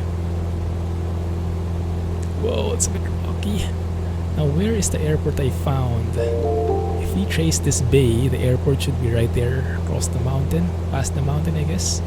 Anyone familiar with this airport? Seward? Bear Creek looks like it's past that. We can actually maybe trace this road. That looks pretty interesting. Middle of the valley. Let's have a look at the airport here. Why can I not show that information? There you go. Thank you guys for the follows. Sorry for the spam. I can turn that off if it proves very irritating. Just let me know. But we don't hear that often here in this channel, so thank you for joining. You guys are all awesome indeed. Thank you. Oh, thanks, Deconstructive. Appreciate that. Glad you found me here. You come from cockpit builders as well. Coming to FS 2020 with a few hundred hours in Explain. Flight planning for airliners. Yeah, the altitude, the flight planning is not really that good yet. That's why I'm staying away from airliners. The systems aren't well built. So I'm sure many of you guys from cockpit builders stream are hardcore simmers, so you might not have a good opinion on flights in 2020 when it comes to the systems. So I certainly don't. That's why I stick with the smaller planes. I enjoy the VFR flights, but the systems, we are very far away from study level. Thanks, Kamaste. Appreciate that. Don't turn that off. That's awesome. Thank you all for joining. Alright, have a great night. Thanks again. Appreciate that. Thank you everyone for dropping by. And if you are feeling in the mood to stick around, more than welcome to. Thanks for joining, guys. Autopilot video on YouTube was amazing. Thanks, glad it made sense. I actually, it's a little bit behind the scenes. I didn't do any editing in there because I'm lazy like that. But it was not a straightforward thing for me. Mrs. Clumsy was behind me while I was recording that. And I'm very lazy at editing, so I try to record everything in one go using OBS and just pausing whenever needed, but no editing at all. So it took me like 26 takes doing that video because I would fumble around in the first few minutes. But once I got into the maybe 5 or 10 minutes in, then I got into the momentum, so it just continued on. But yeah, normally it's best if you just edit the videos, but I'm pretty lazy at editing because I hate waiting for like 2 hours to finish the rendering. I just want to upload it immediately. Lazy bones. And as a result, I have like 26 takes before I got it right. Usually DCS on your side, getting into civil. Nice. I haven't gotten into DCS yet. Yeah, I'm on the opposite side of that spectrum. My pleasure, man. Thanks for dropping by. NVIDIA shop links officially to Lazada for NVIDIA products. Ah, I see. Don't ship to Singapore directly. I see. Yeah, Lazada has a lot of items nowadays. I guess it would have the Founders Edition in there as well. But I looked at 3080. I just made a search for 3080. There's nothing yet. Understandably so. How are we doing? Everything looks good in here. I don't have Pito Hito. I'm not sure if I need that. See? That's not lazy, just a pro. 26 takes. Yeah, I would like record a couple of seconds. I would fumble. I would stutter. I would lose my train of thought. Stop. And take again. Stop. And after 26 tries, that last one just continued on. More or less. To a certain point. Now, how are the runways here? We do have pretty long runways. That's good. 4,000 feet is the longest runway. 4,200. Elevation wise, it's at 28 feet, so that's okay. 3-1 and 1-3. Weather is currently 174 at 4 knots. So actually runway 16 would be the best for us. But I guess I can easily take runway 13 as well. 131 degrees on the heading. Low fuel, oh my goodness. We're getting the low fuel warning now. It's almost about time just to get into that airport. So let's go and adjust the heading here to 131 degrees so I have a visual representation on where that runway is. So we'll probably enter right downwind or left downwind depending on what's more appropriate. Left downwind looks more proper. You're about to place a large order to upgrade your CPU and RAM just for this game. Nice. You've already played 90 hours. Wow. Congrats. Yeah. I am waiting for the new GPU to arrive. I'm planning to get the 3080, and I'll probably include RAM and PSU upgrade in there. That's great that you're loving the sim too. Same here. I'm just trying to stay away from the airliners though, in the fancy jets, because they are pretty, how do you say, frustrating.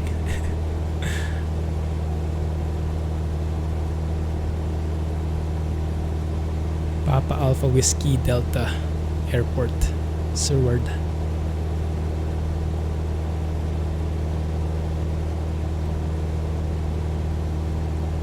In a simple plane, any tips on how to gauge how far you are from the runway to calculate your descent?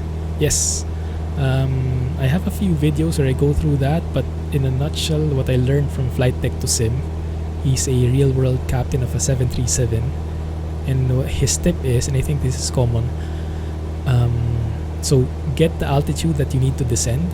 Like if you are at 10,000 feet, you need to descend to 3,000 feet, for example, or 10,000 to 0, for example.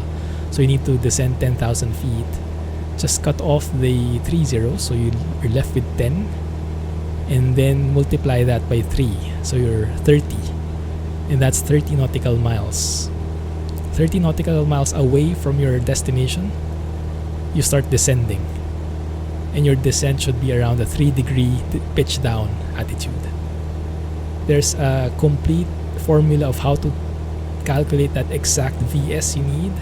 I think it's your airspeed times 5. So that can be like airspeed times 10 divided by 2 for easier mental maths. But high level, that's I think a good rule of thumb. SLI. No SLIs anymore. With the new Ampere GPUs, SLIs is a thing in the past, except for the 3090, from what I've heard.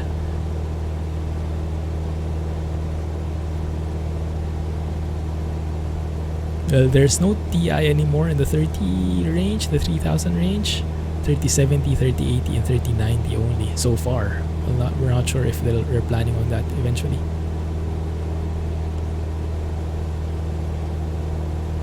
Rip off in your opinion.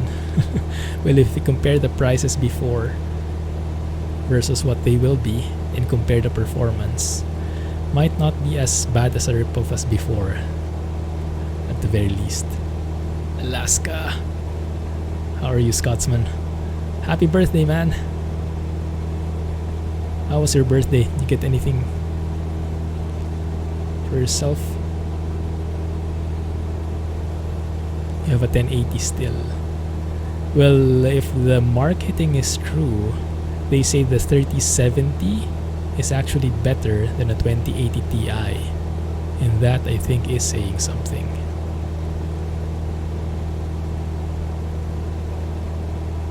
It's also 1.9 times more efficient in terms of frame rate to power ratio. So it's more powerful, much more efficient, and cheaper. So no complaints from me, but I'm sure some people will have other opinions on that. Now I'm looking at the airport, and I'm not sure if there's a mountain right there if we try and land in runway 13. So we might have to land with a tailwind here, because I see the airport, the runway up ahead, and if that's the one, then there's a mountain right beside it. So runway 13 is actually going into the mountain. Might not be healthy for us. We'll have to see. Yeah, that's the airport right there, supposedly.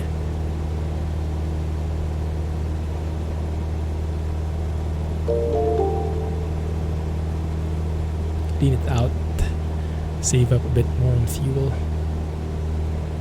Yeah, the big Navi, that's the big question. Can they come up with something even better? It's going to be interesting if they have an ace up their sleeve. You got a pair of Apple AirPods. Oh, that's so cool. Congrats, man. How are you liking it? Is that your first true wireless earbuds? The first time I got my own, it was so liberating. So of course at first I started with normal earphones, and then I bought eventually a wireless earphones, but it still had a wire connecting the two pieces. And then eventually I got my true wireless earbuds. Oh, it's just so cool, so hassle free. Just put it in and play the video. The leap was also kind of huge from 9X to the 10X series. I think it's even bigger now, because I got a 970 and then transitioned to a 1070.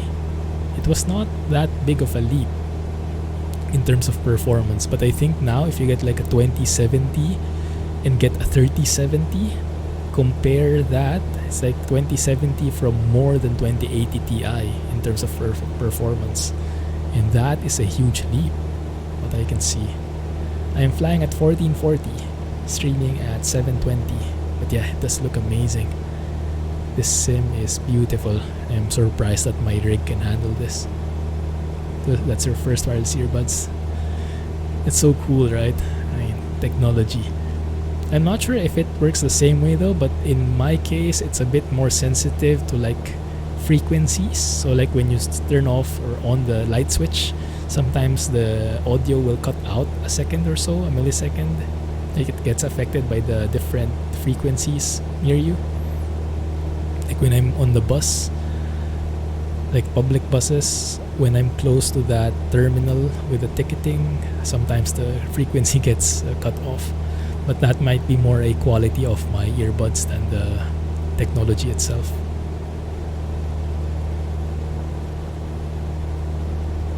Mountain will just help you stop. Yes, that's very true. Stop a bit more abruptly than I want, I think. Leap was more like price drop and energy efficiency, if you remember correctly. That's true, yeah. Incremental upgrades, I think. Not like this one. Tensor cores. What is a tensor core? I think I heard that from the video in the 3000 series launch, but I'm not really familiar what that means. Maybe you can shed some more light on that. Going to wait to see if there's going to be a 3080 Ti. Yeah, for me, I'll probably dig in as soon as I can. Looks like we just entered an airspace. Probably not what you should be doing based on that map. But let's go in track. Oh my goodness. Don't tell me there is no such airport in here. We might have to... Yeah, there's a bit of inconsistency with the nav data. So Navigraph is what I'm using for Little Nav Map, and we see that airport right there. But if I look in the sim, I do see something lighting up, but I don't see that here in the list of airports.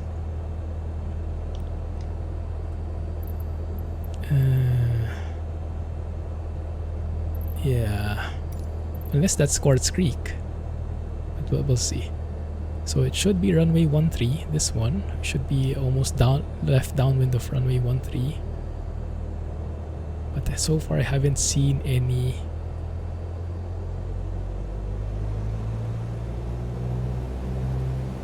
runways.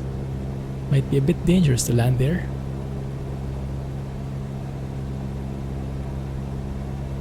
Can I see anything? I see the light. Let's look from overhead.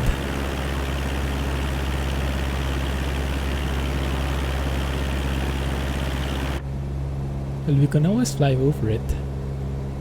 90s for video editors, yeah. Used for AI coding, MLS machine learning. Ah, I see. Fancy. So the runway might be that one. Does that look a runway to you guys?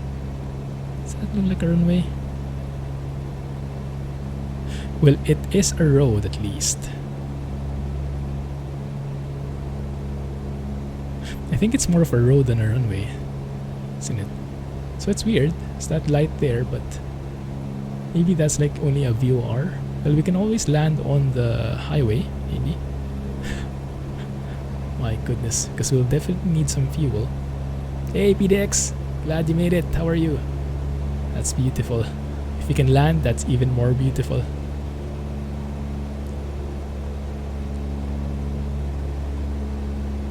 Wish the VFR map in FS showed VOR frequency. Yeah, that's true. Musashi, welcome to the stream. Yeah, the little nav map is so powerful.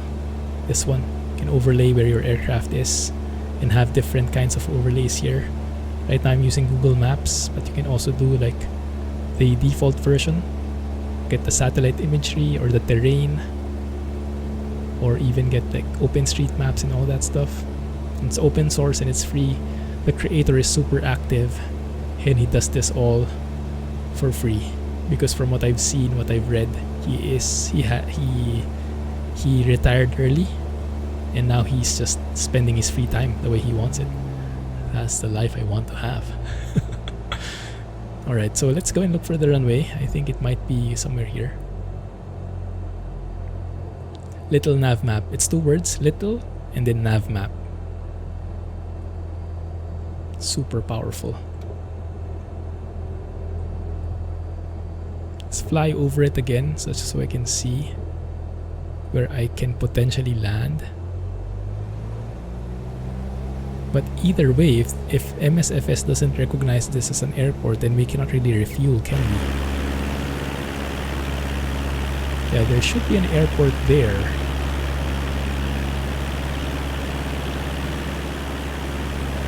Dang it. Alright, so what we can do is... One second, let me regroup. If I can... Yeah, it's only like a waypoint right there, I think. So let's probably slow down, fly level. Because I do want to...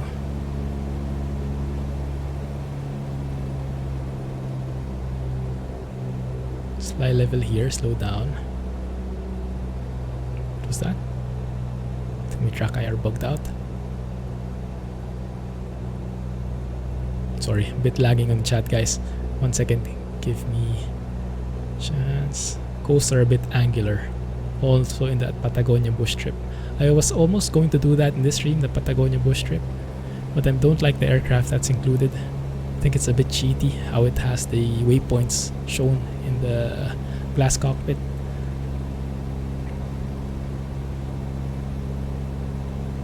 Just have to sign a waiver to buy it. We did land on the mountain a while ago. We managed it somehow, although I don't know if you would classify that as landing, but yes, close enough, I guess. A beacon and no runway, not even a grass strip. It's weird, right? I'd expect there should be something there. Inputting the target in the GPS. Yeah, we can cheat the fuel, because you can actually refuel using this one. Using this menu. But so what we'll do is we'll just land here somewhere. We will pretend that there is an airport here, and then we'll fuel up and take off from the highway. I think is the best approach.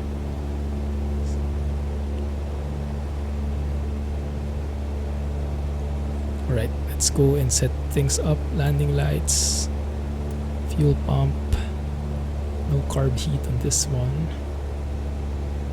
Do you guys know why this plane doesn't have carb heat and some of the 172s have it? Does that mean it's like a fuel injection instead of the carburetor technology? At least this variant. Right. So I'm assuming the runway is somewhere there.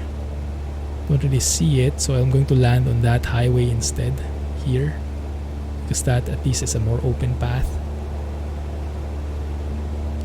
If you have fuel injection, you don't need carb heat.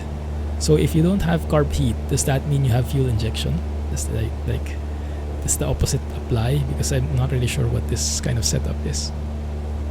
Yes, okay, good, thank you. Makes sense then. So I guess the 172 has different variants, huh? Some of them have carbs and some of them have fuel injection.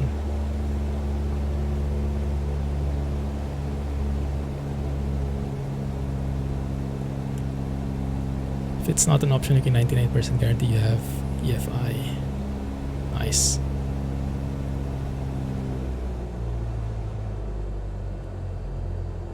Yes, this is the deluxe Skyhawk, the one with the steam gauges. Quite interesting how they've done that, right? Like you would have to pay extra to get the steam gauges, which I guess makes a bit of sense because for me personally, I like this more. It's a bit more, how do you say, immersive for me. The G1000 panels are cool and stuff, high tech, but if I want to fly a small plane like this, I would feel more immersed when it has steam gauges. Just looks a bit more authentic in my view. Less functional maybe, but more authentic. Where the heck is the highway? I don't see it anymore. Get a notch of flaps here.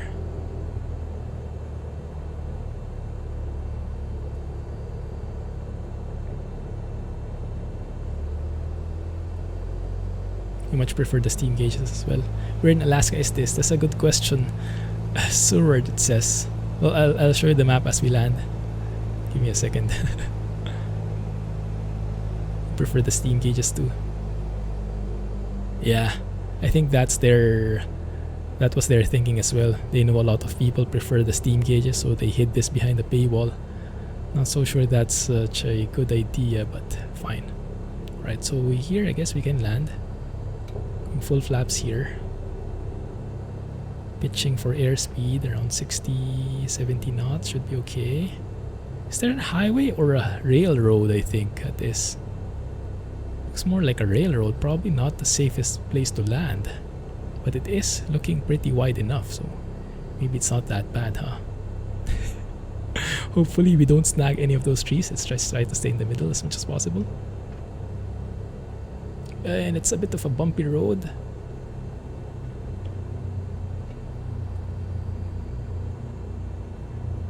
Come on. There you go. Easy peasy. That wasn't too bad. It is a railroad. Stop. Thank you. I'll take that. Then I guess we will be able to depart the opposite way if the winds aren't that bad. There's actually a truck right beside us. Cessna loco. Oh, that works for me. Perfect. There's the beacon. Is that the waypoint beacon? Is that how that works? What is that? Echo Charlie of... I'm not sure what waypoint that is. I don't see it in Little Nav map. Oh, I do see it. I do see that. I'll show you. So here's the map. There is the world map right there. Alaska. That should have been our flight plan, the yellow line. And we are so far away because I got blinded by the snow, the snowy mountains. So we ended up here. So I think what we'll do is we'll just traverse this Bear Creek, go through this road right here up north, try to trace it up, just follow the rivers, the valleys, go and turn left and land into, what is this, Kenai Municipal, maybe? Or we can go straight into, just follow the valley all the way until we get to, I think Anchorage should be somewhere here. Yeah, Anchorage would be somewhere there. So that might be a better path. So we travel in the middle of the valley all throughout. That might be pretty scenic. Passing through Bear Creek like this. If you update from deluxe to standard, yes, you don't need to. In the marketplace, you should be able to buy each upgrade separately in the in-game marketplace, if I remember correctly. Yeah, Seward is the airport.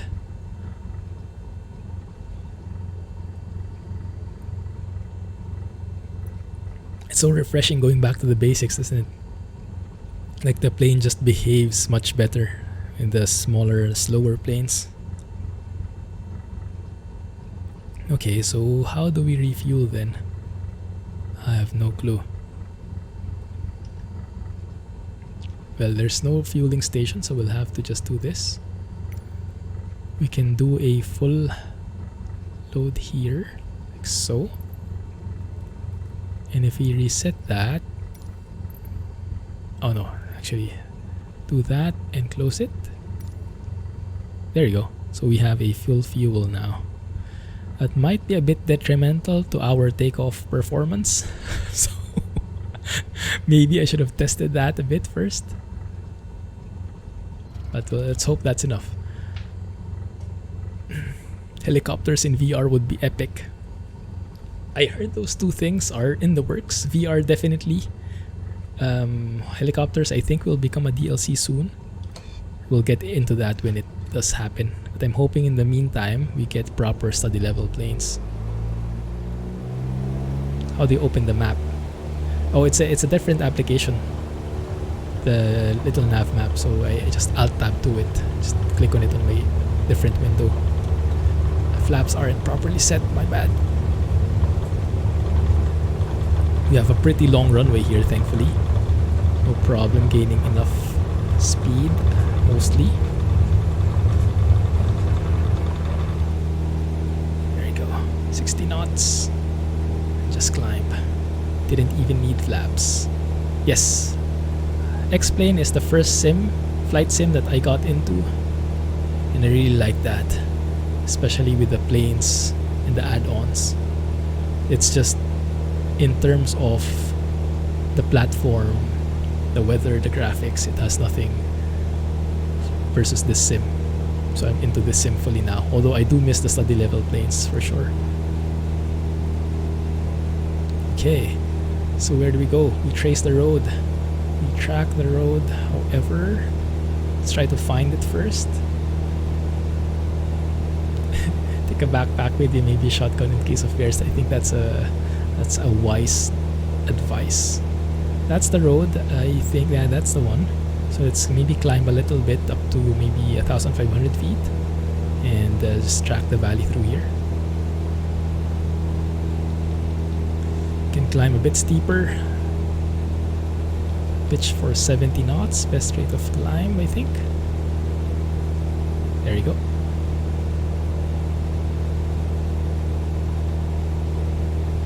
Want the same kind of airplane designer in 2020. Ah, yes. The airplane maker in X-Plane is pretty powerful. I heard it's being used by a lot of companies developing experimental planes, and it actually works. So they develop the plane in X-Plane, they test it, see it works, and then they start really building it in real life, and it's more or less accurate. It's very powerful especially for commercial purposes.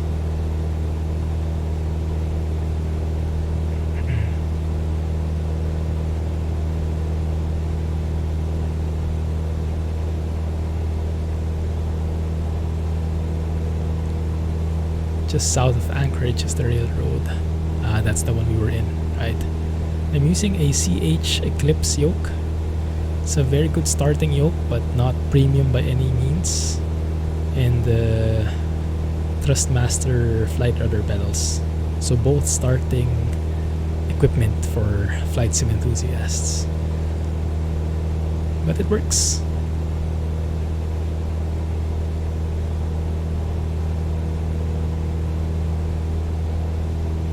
Pretty happy with the springs on this Eclipse. The only thing I don't like in this yoke is it doesn't have a proper center. When you let go of the yoke, it doesn't really revert to that center, so it's very hard to trim. So you have like a big center area, and you have to trim it, and in addition you have to find the right spot for the yoke, if that makes any sense. And I didn't actually see we're climbing to 2,000 now, so let's just continue that climb. The roads are a bit weird. Like, look at that road right there. Is that even a road? It would be quite challenging to drive through there. That kind of elevation. If you can fly an X-Plane, you're about 90% way there. Yeah, super realistic. I'm not actually sure if you compare the flight dynamics of X-Plane versus Microsoft Flight Sim, which one would be more realistic, because from what I've heard, X-Plane is super realistic, but then this new Flight Sim is no pushover either from what I've heard, so might be a close call just in terms of the physics.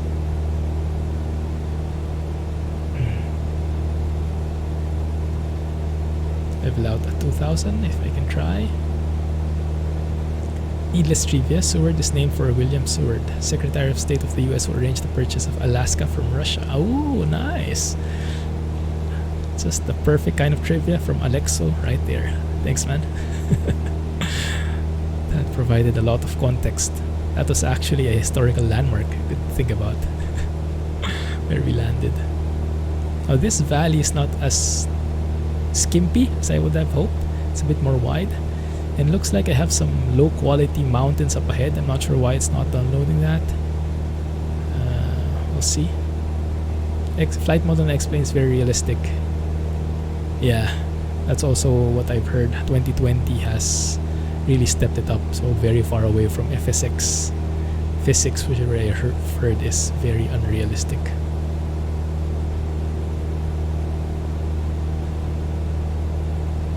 Okay, actually should be able to get rid of those now. Lean it out, lean of peak. That should be okay, I guess. Let's maybe descend to back to 2,000 feet. FSX was horrible. I never got a chance to play it. Went straight into explain. I probably was spoiled in that regard.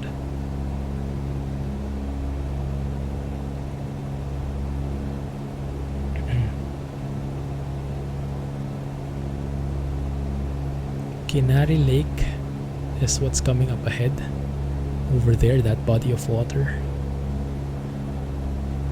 Although where we could go straight ahead past that lake, there should be a road which we could follow into another valley, and if we shoot straight through there, should be closer to Anchorage, so I think we'll go straight.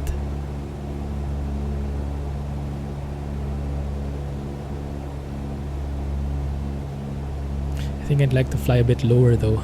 It's just a bit more exciting that way. Now 2020 is pushing Explain Team to do a similar graphics update. That's true. Yeah, competition is good for everybody.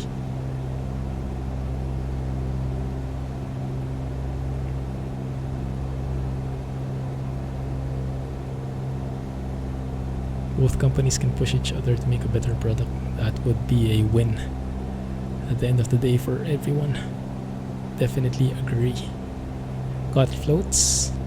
What's a float? Like seaplane floats? Not in this plane, unfortunately. Yeah, sometimes I wish we could have taken the Icon A5. I think the Icon A5 is the only one which can land in water at the moment. It's an amazing plane. It's a bit too much like a car though sometimes. Like when you want to really fly, sometimes you're looking for all those gauges. It's a bit like very car-ish. So sometimes I don't like flying it because it's too simple at times. It just works. Just flies and floats, whatever. It's cool. 120 knots, not even. Only at 90 knots at the moment. Once we've reached that one, I can step up to 2300 RPMs. Try to trim this.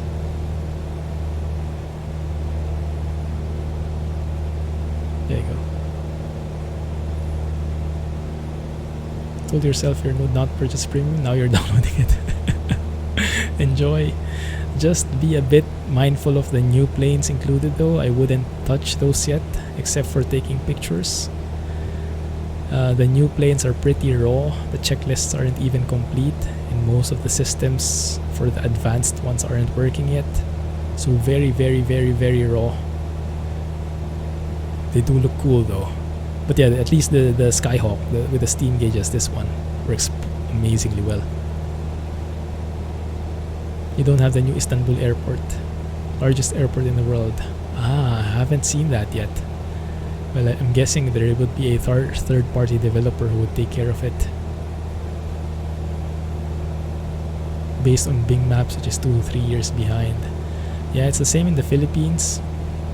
Some parts of the Philippines have like 5-year-old satellite imagery, one of our famous airports is like super small in the sim when it has been expanded already a couple of years back, from what I've heard. And we have airports which don't exist anymore, have been replaced by a completely different one, and we don't see that yet here in the sim. So I'm hoping, like for example with Navigraph, if those flight sim data get updated, I'm hoping the AI can take care of the automatic generation at the very least. But I'm not sure if that's how it works. Now for a bit more excitement, I think what we can do... Well, let's look. Once we reach this junction, we'll look if the more scenic route is the straight one or if we go to the left like this. Thanks, Viper. Appreciate it. I'm a Filipino and English is pretty much embedded in our education. Thanks for the compliment. Checklists are all over the place, yeah. Depending on the plane you take, it can have very detailed checklists to something that is almost non-existent. So, any preferences which direction we go, guys? Let's have a look at that left one.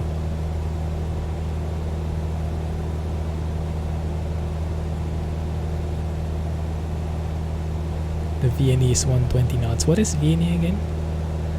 I always have a hard time remembering these acronyms. VMO is max operating speed, right? VS1 is stall speed at full flaps, is it? Oh, that's a very low quality mountain right there. I'm guessing that's still getting downloaded. Velocity never to exceed. Ah, is that different from VMO? What is VMO again? Trying to resist the urge to buy the upgrade to Premium Deluxe. $80 extra? Yikes. Yeah, it's a bit expensive. I have not really maximized those Premium Deluxe items except for this plane. So maybe at the very least the Deluxe for now. Premium was 99 USD for you. Let the tagging begin, Scotsman. Yeah, the standard version of the Game Pass, so you get the discount. I see. Don't even do it in a dive. I see. Your wings may come off. So that's the structural limitation already. Yikes. Thank you for following. Welcome to the channel. Feel free to join us in chat if you're a flight sim fan. Oh, I love the reflection in the water. Yeah, look at that. It's pretty low quality. Look at that. Weird. Maybe something didn't finish downloading on my end. Strange.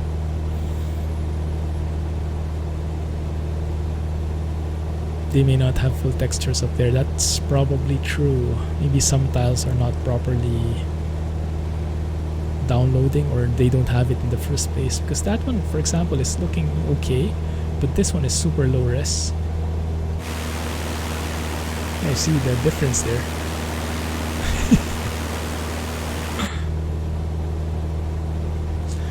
What I also love, maybe we can see it, is the way the graphics, the reflections work.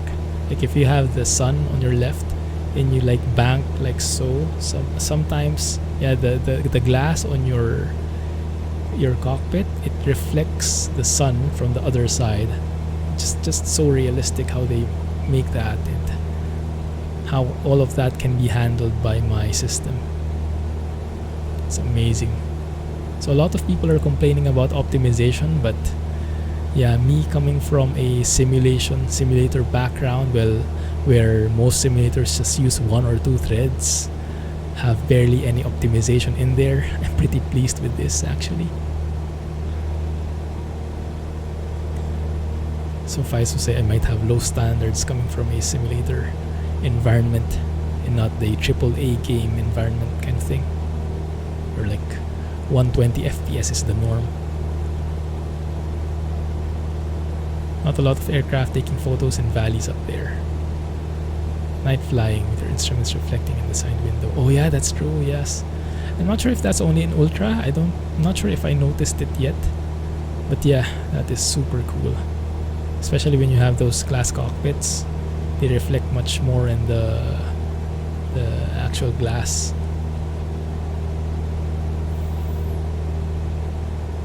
Cockpit rendering is pretty amazing.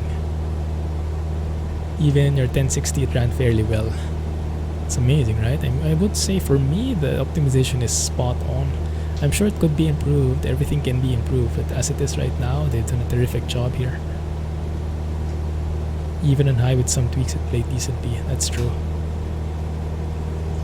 4K Ultra, like real flying. Your wife is amazed. Wow.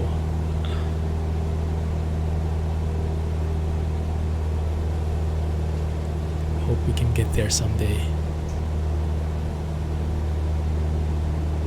You'd be happy if you can get consistent 30. Yeah, the stutters are something that they have to look on. I'm not sure if it's related to downloads or some other problems with multiplayer or something like that, but not sure either where that's coming from.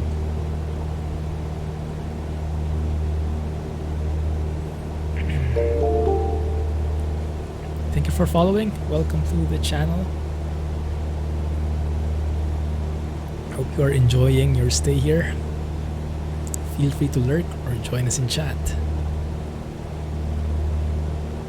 I do see that straight line right there, and I'm not sure if test where that is. Yeah, that seems to be on the horizon, isn't it? Because if I move my plane like this, it stays, it moves together with the landscape. Strange. Leveraging your Tesla card too with 1080. Yeah, it's really squeezing out every ounce of performance in our rigs. 3440 by 1440 ultra high settings. Wow. That's cool. I'm on 2560 by 1440 only.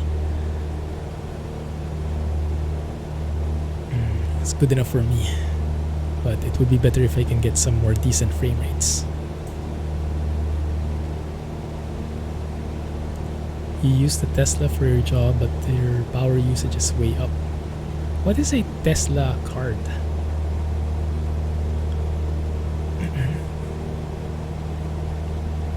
Now here at least there is an airport coming up.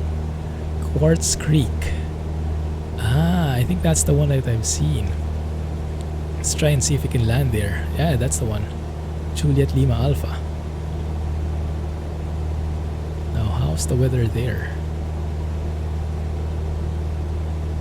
We can try and land there just to go sightseeing. 154 at 3 knots. So let's pick runway, what is best? 22? Yeah, I guess marginally better. Full stop landing.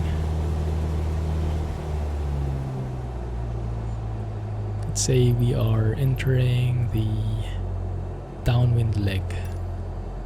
Juliet Lima Alpha traffic Cessna November 171 Charlie Lima is on downwind runway 22. Let's go full mixture here. Fuel pump, lights, and everything. Let's make sure we stay level.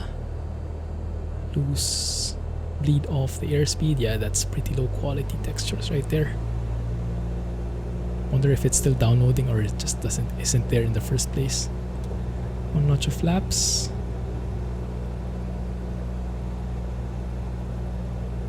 It's an NVIDIA graphics card with no graphics output, just compute cores. Oh, interesting. Is that for commercial purposes? Straight line also appears when you're in the sim. Wonder what that is, huh? Welcome to the stream, by the way, Trans. Thanks for joining. Okay. Can you see the runway? There it is. That should be good enough, I guess.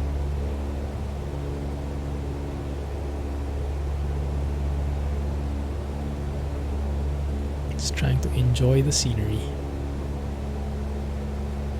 We're now on base leg. Alpha traffic Cessna November 171 Charlie Lima is on Yikes. base runway 22. Sorry for the sudden thing. So now it's turn final. Juliet Lima Alpha traffic Cessna November 171 Charlie Lima is on final runway 22 to land.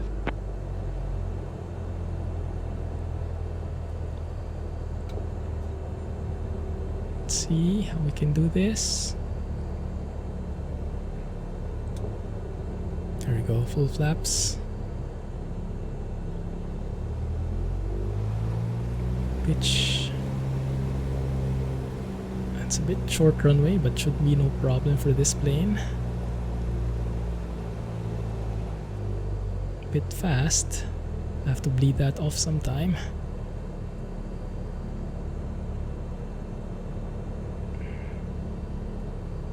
Oh, that's too fast. Rudder a bit to the left. Oh, that's... doesn't want to land. Doesn't want to bleed off. There you go. Ugh. Now we can properly refuel. Let's simulate that refueling again. Not the best landing, but I'll take it. Oh, there it is. Oh, that is scenic though. I'm glad we took this stop.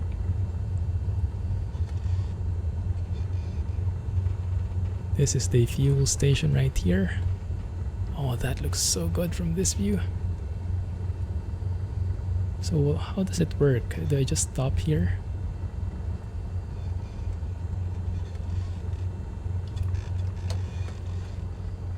Does that work? Air and fuel, I guess that is. Maybe I need to stop the engine. Turn off the lights. Avionics.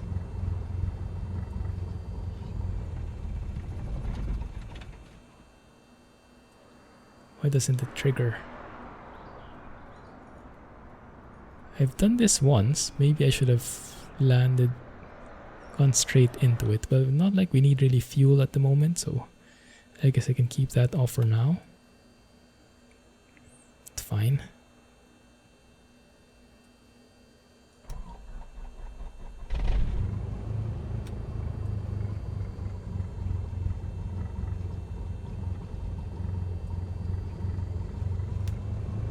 Bring those back in. This will be departing again shortly. You have to go closer, straight into it. Ah, I see. Yeah, I was only able to trigger it once, but I haven't seen that again here.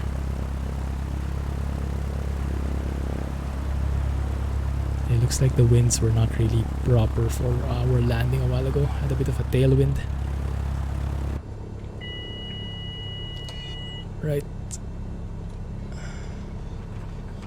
Can we make that turn without hitting this bus? Bus Simulator 2020. Well, let's just close our eyes. So based on the windsock, this is actually the better runway to be departing from. Where's the windsock? There it is, yeah. So let's try and use up most of it.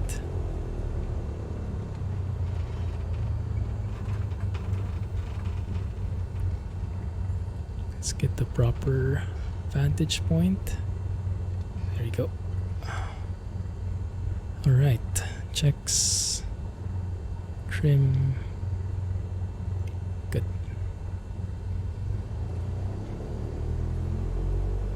Alternator is on. Yeah, okay, good. Takeoff power is set. Trying to keep center line here using the rudders. It's a bit of a crosswind, so let's apply a bit of aileron deflection in there. And suddenly it's facing the other way again. Did I maybe just look at that wrong? I don't know, either way. I hope it's enough.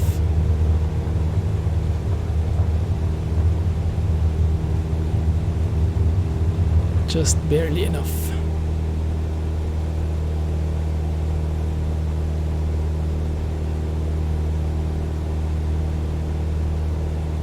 Yeah, you'll need a pushback afterwards. It's a bit weird, huh? Can you just press Shift B to get that? I don't know.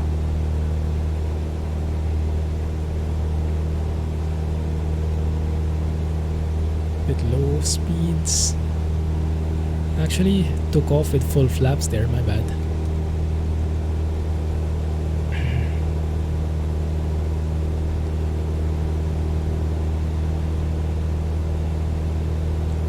Thought buying the premium package includes stuff from deluxe. Doesn't it? Oh, it's a separate one. There's a premium and then there's a deluxe. And then there's a premium deluxe, I think. Downloaded the $5 app for head tracking on the iPhone. Oh, there is something? That's great. Yeah, that's a very affordable alternative. It's amazing that there's something like that.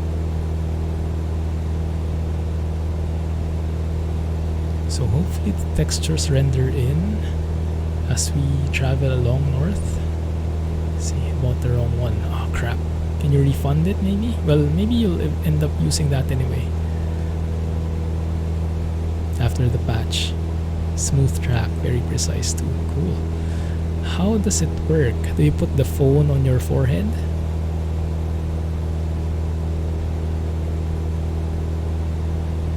I think I've seen a video from Gamer Muscle showing that, but I'm not sure if he uses the same technology. Good.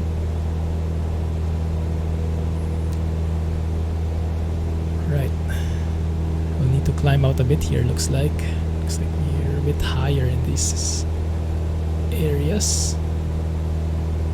Just put the phone under the monitor face. Ah, the camera tracks your face. I see. Well, that's cool. It's actually pretty cool. Yeah, the initial versions of that, from what I've seen, involves taping a phone here on your forehead, because the phone uses the gyros to detect the head movements. But yeah, it's not accurate. Sorry. There you go. Now that's a different technology altogether, using the camera of the phone to track the face. Nice. Live map of me, not at the moment. I'm not sure how I can get that in. Ouch. But we are somewhere in Alaska. Here, Quartz Creek. You can check that in Google Maps. You can Google probably Quartz Creek, and we are to the northeast of that. Making our way past this road, maybe through that valley, and then working our way to the west here, tracking this river, and that should be Anchorage. That may be where we end the stream, because that's probably where we'll hit 11. We'll see. Hey Miles, welcome back. How have you been? That sounds uncomfortable. Yeah, it does. I haven't tried it, but yeah, I guess that was one of the ways before. The depth camera, cool. Amazing how technology works, huh? Has to be a phone with face tracking. Ah, I see. So that actually is quite similar to the Tobii eye tracker. Though that one can be quite pricey. I think it's as expensive or even more expensive than Track IR.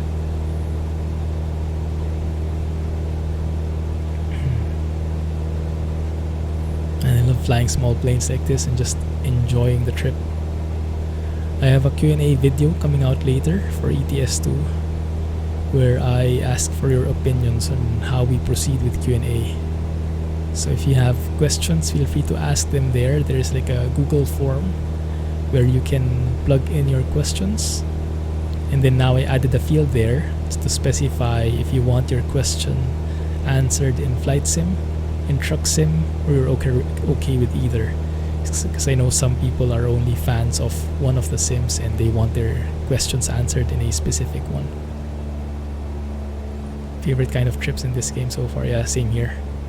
Because unfortunately the IFR flights, they're not very well represented yet, right? They're very buggy at the moment. It's not very enjoyable compared to X-Plane, where you have all your study planes and all the systems working. So in its early stages, this sim might as well leverages the strengths, which is mainly the graphics and the fly anywhere capabilities.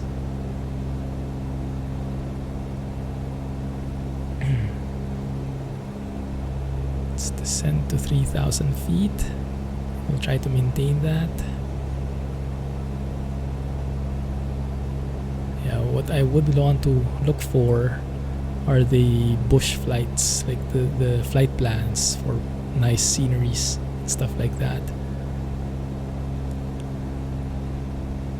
But yeah, this is a very good start. I'll maybe need to review the series from Aviation 101 so we can check out if there's something that we can see specifically. I know there were some amazing sites there.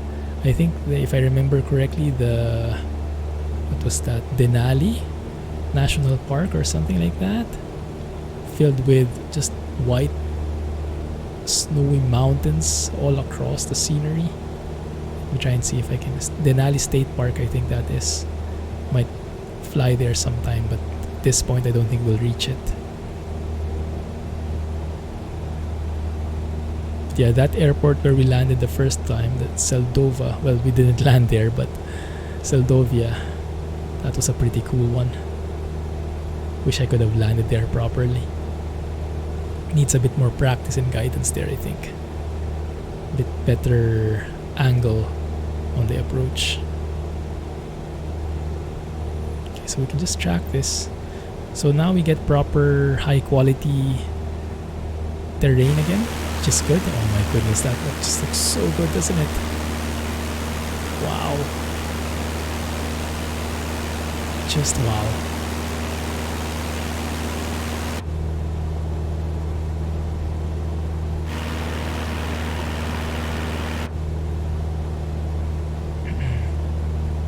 Let's maybe try and fly level here.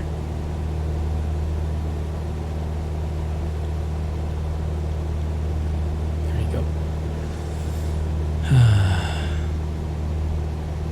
I wanted to test something. Slipped my mind. Let me try and remember it. The true open world game. Oh, that's so true. That is so true. It's amazing to imagine even until now. I was pretty excited to nail an eyeless landing the first time. Glad it worked. Yeah. It somehow works. It's just frustrating at times when you get like different approaches by ATC. You can't change your flight plan in the middle of your flight. It's a bit frustrating. But in its most basic sense, the sim works and the procedures work to a point. Lean the engine out a bit.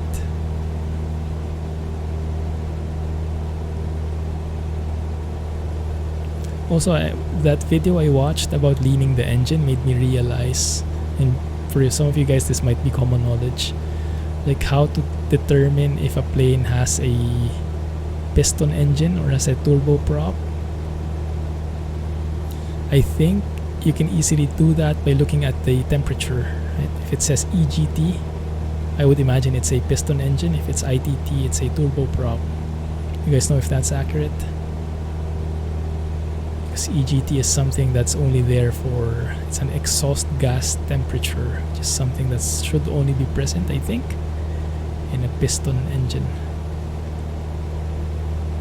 EGT and CHT. Looks like you can't refund. Oh man. Well, at the very least you can enjoy the planes. Might be a blessing in disguise.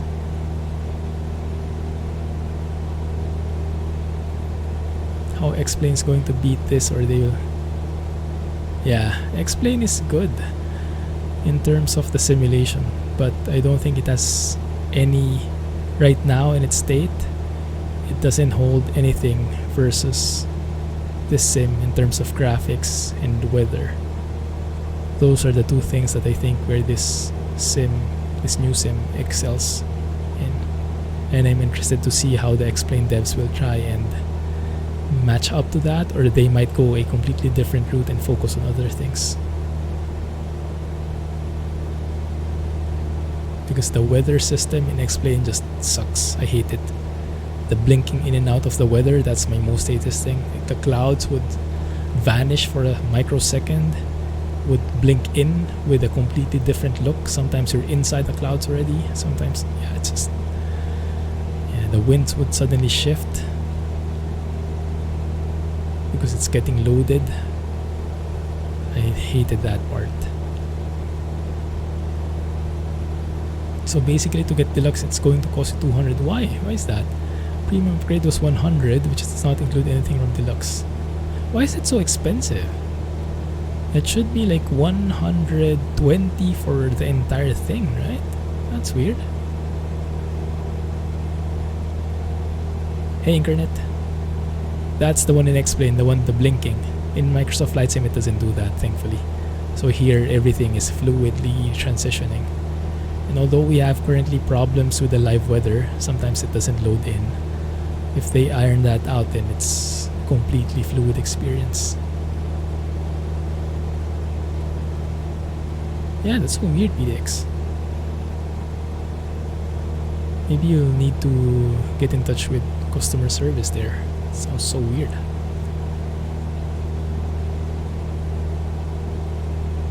Ah, with the hurricanes. Yeah, I think that's something they need to improve as well. When you're inside the clouds, it doesn't feel as cloudy. Like, you know, when you would expect a bit more turbulent winds getting thrown around, especially when you're inside thunderstorms and everything. That's true. That's an improvement area. So the visuals wise, it's beautiful, but I guess in terms of the effect on the plane, they'll have to improve that. Upgrading in-game is more expensive. My goodness. Well, that sounds a bit cheaty. Whooshy. Yes, that's the technical term. You might need to get in touch with customer support, but if you just bought it now, it should be possible. Good luck, man. Yeah, look for a way to get in touch with a real human being. A chat function, an email, or you can raise a ticket in Zendesk. That should be possible as well. Hopefully they can help you out.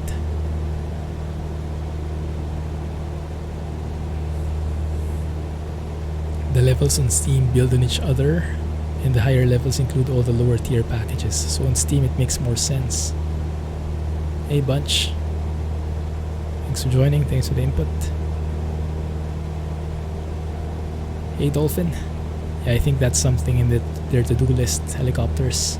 Although to be honest, they have plenty of things to do before they get there. They have to fix the airplane systems first. It's a mess right now.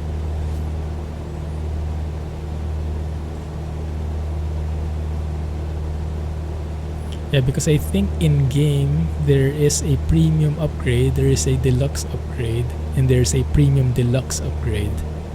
So what you might have gotten is the premium only, not the premium deluxe. Yeah, that's very confusing. I should highlight that better. So yes, try to get in touch with someone from customer support. You should be able to refund that.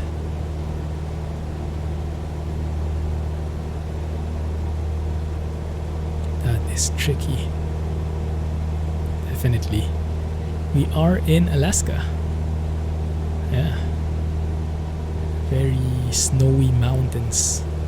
You've seen a couple of glaciers a while ago. Very nice. Very unique look. I was trying to recreate Aviation101's trip to Alaska. Aviation101 is a YouTuber, a real-life pilot who made a series in Alaska. Some amazing sights, very cool approaches, very cool airports and sceneries. So I wanted to see how it looks in the sim. It's pretty close, to be fair. Pretty close. Although some of the airports are missing, but the landscape itself, the glaciers, the rivers, pretty accurate so far. We'll see as we proceed. Pretty close, except they're missing airport. Instead, a railroad in its place. be based on old satellite imagery. Yeah, pretty close. New Zealand.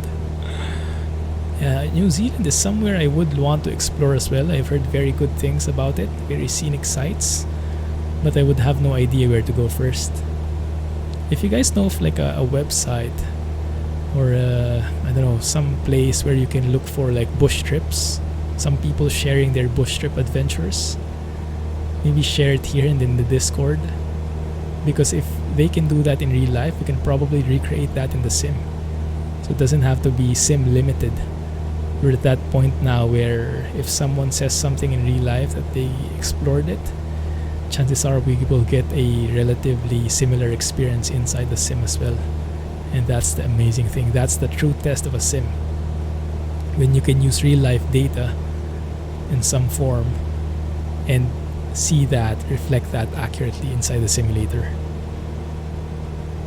That's how it is in the TBM 900, my favorite plane in X-Plane. It doesn't have a proper manual. Instead, it just says use the manual from the real plane and you'll get everything accurately. It's like so cool. That is so cool. Stand-alone premium deluxe, which includes everything, is 119. That's so weird. I was looking exactly for that yesterday. Let me know if you managed to find it, and feel free to join us in Discord. !Discord gets you there, so we can keep up to date with each other's findings. Because FS economy is cool, but going on these bush trips is, I think, cooler. Thanks, Alex. Thanks, man. See you there. There is an airport to our left. Hope. And it looks like it is reflected in the sim. That's good. We should be seeing a highway coming up ahead on our right. Should be somewhere there, but I'm not sure if the sim will portray that. But we should be entering the city soon. There is an Alaska Zoo. Ooh. Then a couple of airports here. Anchorage should be quite close to us. IKEA code Papa Alpha November Charlie. I'm sure that is in the sim. That should be a big one. If we zoom out here. Yeah, that airspace is most likely Anchorage. So can we try and replicate that? Can we tune in the approach and request to enter maybe? Okay, fine. Anchorage Approach Cessna November 171 Charlie Lima is type Cessna Skyhawk 4 miles northeast of 5 Hotel Oscar. Request flight following. Cessna November 171 Charlie Lima Anchorage Approach. Squawk 7642. 7642. That's the wrong one. 7642. Cessna 1 Charlie Lima radar contact 3 miles northeast of 5 Hotel Oscar 3,100 feet. Altimeter 29.902. I love how the static, you can hear the static because of the distance. Copy Cessna 1 Charlie Lima. Session checks, good. Now how do we request this? How do we request to enter this airspace? Shouldn't there be a prompt? How did you find the refund option, EDX? That's great. Hopefully it works for you. Looks like it's a big city, Anchorage. University of Alaska, Anchorage. Is this the biggest city in Alaska? Looks like a full-blown one. Might be a great place to end the stream. We can explore around the city for a bit, and then we can land on Anchorage Airport. Looks like a couple of approaches here as well. We can test some ILS approaches. No in-flight meal unsub. Oh my goodness. You won't be able to play MSFS until they honor your request. Oh my goodness, that is very bad. They have some very poor decisions when it comes to design of the sim. Like the main menu, that press any key to continue, I don't really get it. It's like console-oriented design choices. How the menu loads the hangar in the background and in the process completely loads your GPU while you're still in the main menu, which is unnecessary use of power. So yeah, a lot of ways to optimize that, but not there yet. Contact us info. Took you to another page. Can't go wrong with trucking, that's true. Yeah, thankfully we have trucking to bridge the gap. Welcome back, Rohan. You have dinner? Cessna 1 Charlie Lima, contact Anchorage Approach on 123.8. Let's tune that in manually for additional immersion. 123.8 Cessna 1 Charlie Lima. 123.8. 23.8, switch that in. Anchorage Approach Cessna November 171 Charlie Lima, 3,400 feet. Cessna November 171 Charlie Lima, Anchorage Approach, continue as planned. There's Anchorage up ahead. Dinner is Coast Pizza and Coke. That sounds yummy.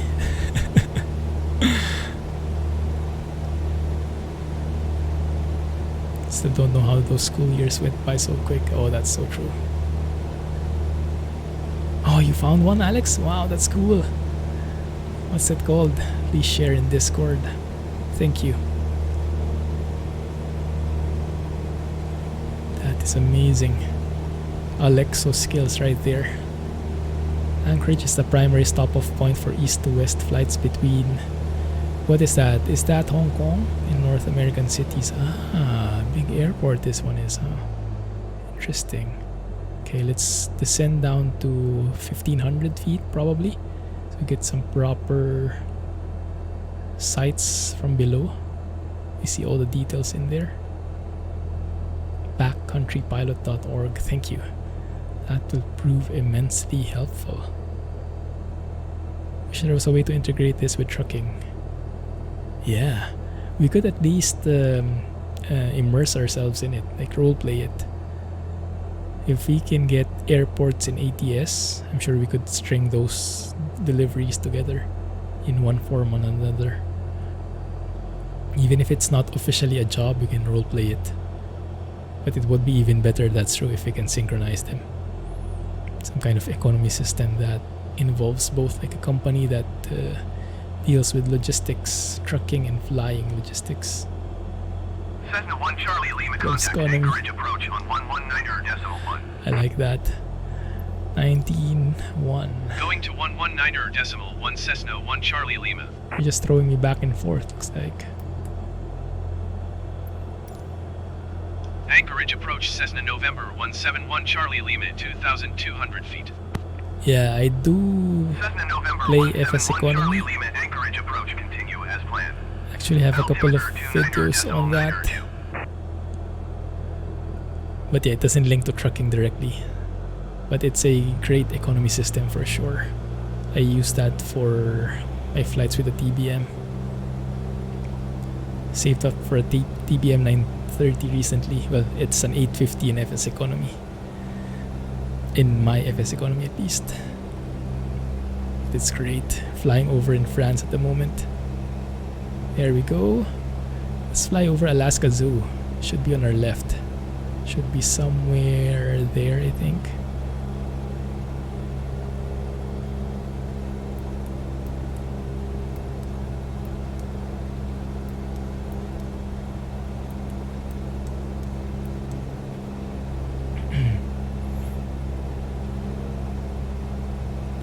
I think 2,000 feet is good enough altitude. Yeah, FS Economy plus VT log, that looks good. Gets gun, no! Stay away.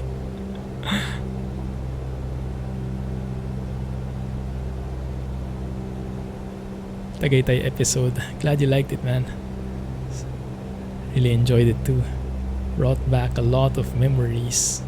My goodness, it's just so nice. It's a surreal experience being able to see things, in real life, seeing that in game, in a sim. I don't get that often because I live in this part of the world where not a lot of companies focus on them. So when I get that chance, I try to maximize it. So yeah, this sim is really a boon to me. Because I feel like if you live in the US, live in Europe, chances are one game or another featured your place already. But in Asia, that's not as common. So I take every opportunity. Let's go full rich here. You see a moose level 4 easy. There should be an airport to our left, which I don't yet see. I think it's that one. And then the zoo, it might be this one. I think so. Let's fly over there and see. Yeah, I think that's the one. That's the zoo.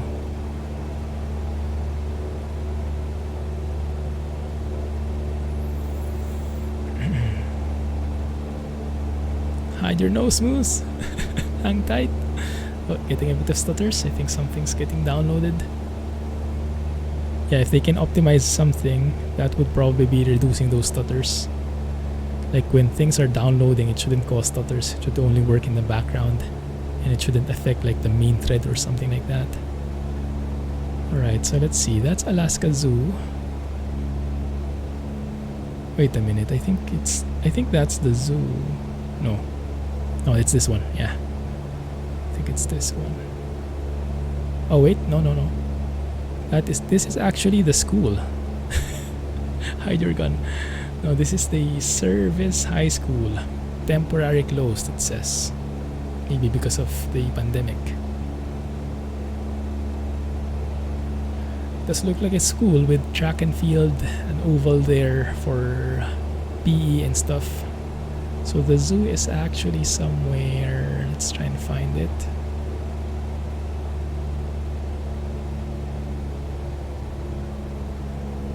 Do you see the reflection of the sun?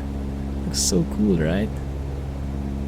And I forgot to mention, because Alaska doesn't have, well, has a very late sunset, if I remember correctly from the videos. That might only be in summer though, but it is summer, so we're probably in the middle of the night now, and still the sun is still perfectly bright up there. The zoo might be that one. Yes, I think that's the one. And there should be a weird thing, a golf course. That's a weird thing, because there's like a weird landscape thing to our right. If we look at this here, second, let me go there. Is there there's an airport here? Yeah, Sky Harbor. So the golf course is actually more on our right. School, zoo, same thing. That's true. Zoo of youngsters. Golf course should become visible soon. Where? That might be the one. Oh, stuttering is getting bad. Yeah, that's the golf course. Looks like a golf course.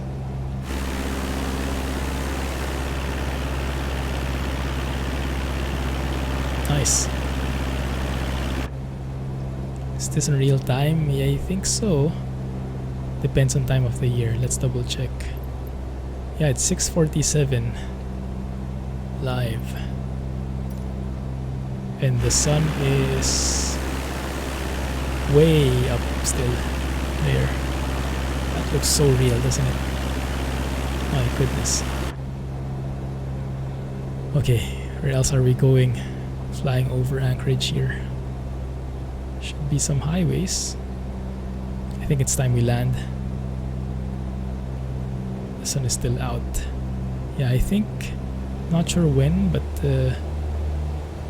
there in Aviation101's videos, the sunset was like at 10 p.m., 11 p.m. Sometimes at midnight there would still be the sun peeking out. Insane.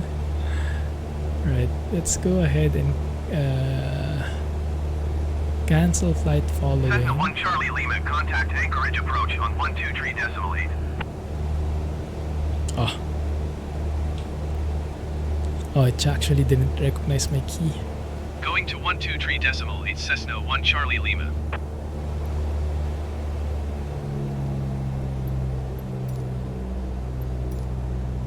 Anchorage Approach Cessna November 171 Charlie Lima 1,300 feet. Supposed to be at 9 p.m. tonight. Cessna Wow. November 171 Charlie Lima Anchorage Approach continue as planned. Altimeter 29.92. The airport is actually on our right. Anchorage There's a Approach roundabout Cessna right 1 there. Charlie Lima cancel flight following. Cessna 1 Charlie Lima Anchorage Approach cancellation received. Squawk 1200. Frequency change approved. EFR.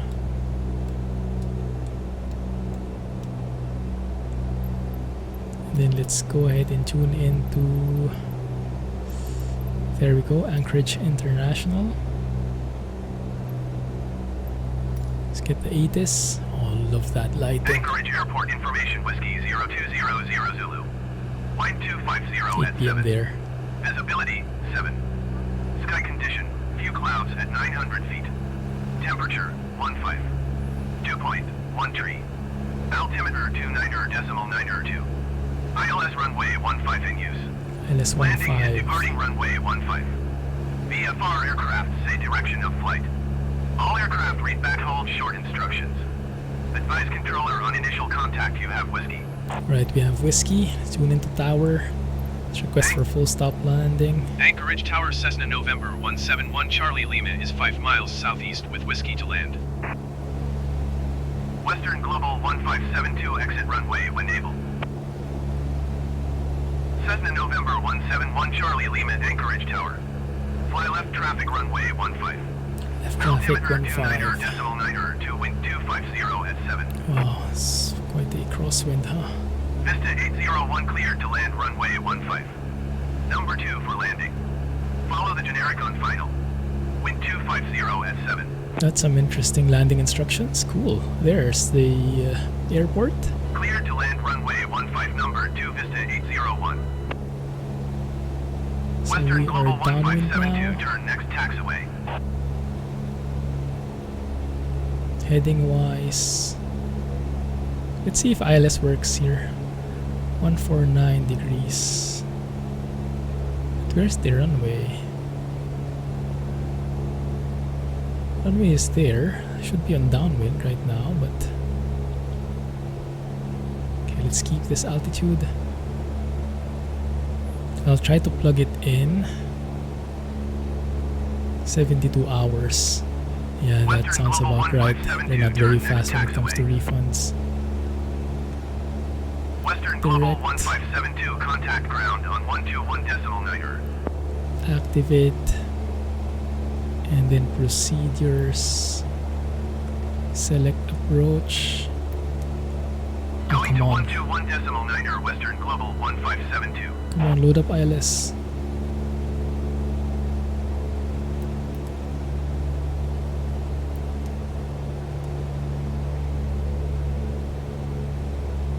So it did load that I am going to Anchorage. Now I'm wanting to pick a procedure. And there is nothing. Oh, dang it, I hate that. Okay, fine. But at the very least, we can tune in the ILS. Turn next taxiway. So let's track this one. ILS for this one would be, we look at the information from Little Nav Map. Frequency should be runway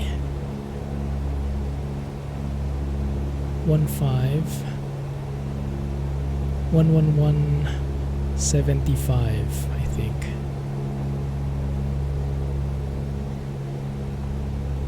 Quite far Cessna 1 away. Charlie Lima, did you copy? Did they something? Vista 801 exit runway when able. What did they tell us? Oh, they didn't acknowledge. Okay. Make left downwind runway 15 Cessna 1 Charlie Lima. So frequency is 111.175. Let's try that. So let's switch on to nav 111.75. Change that to active. That should change. Perfect. So it did capture the glide slope. The course should be 149 for the localizer. So 149 should be around that, I guess. I think that makes sense. So we can follow the glide slope at the very least. I'll have a little bit of guidance.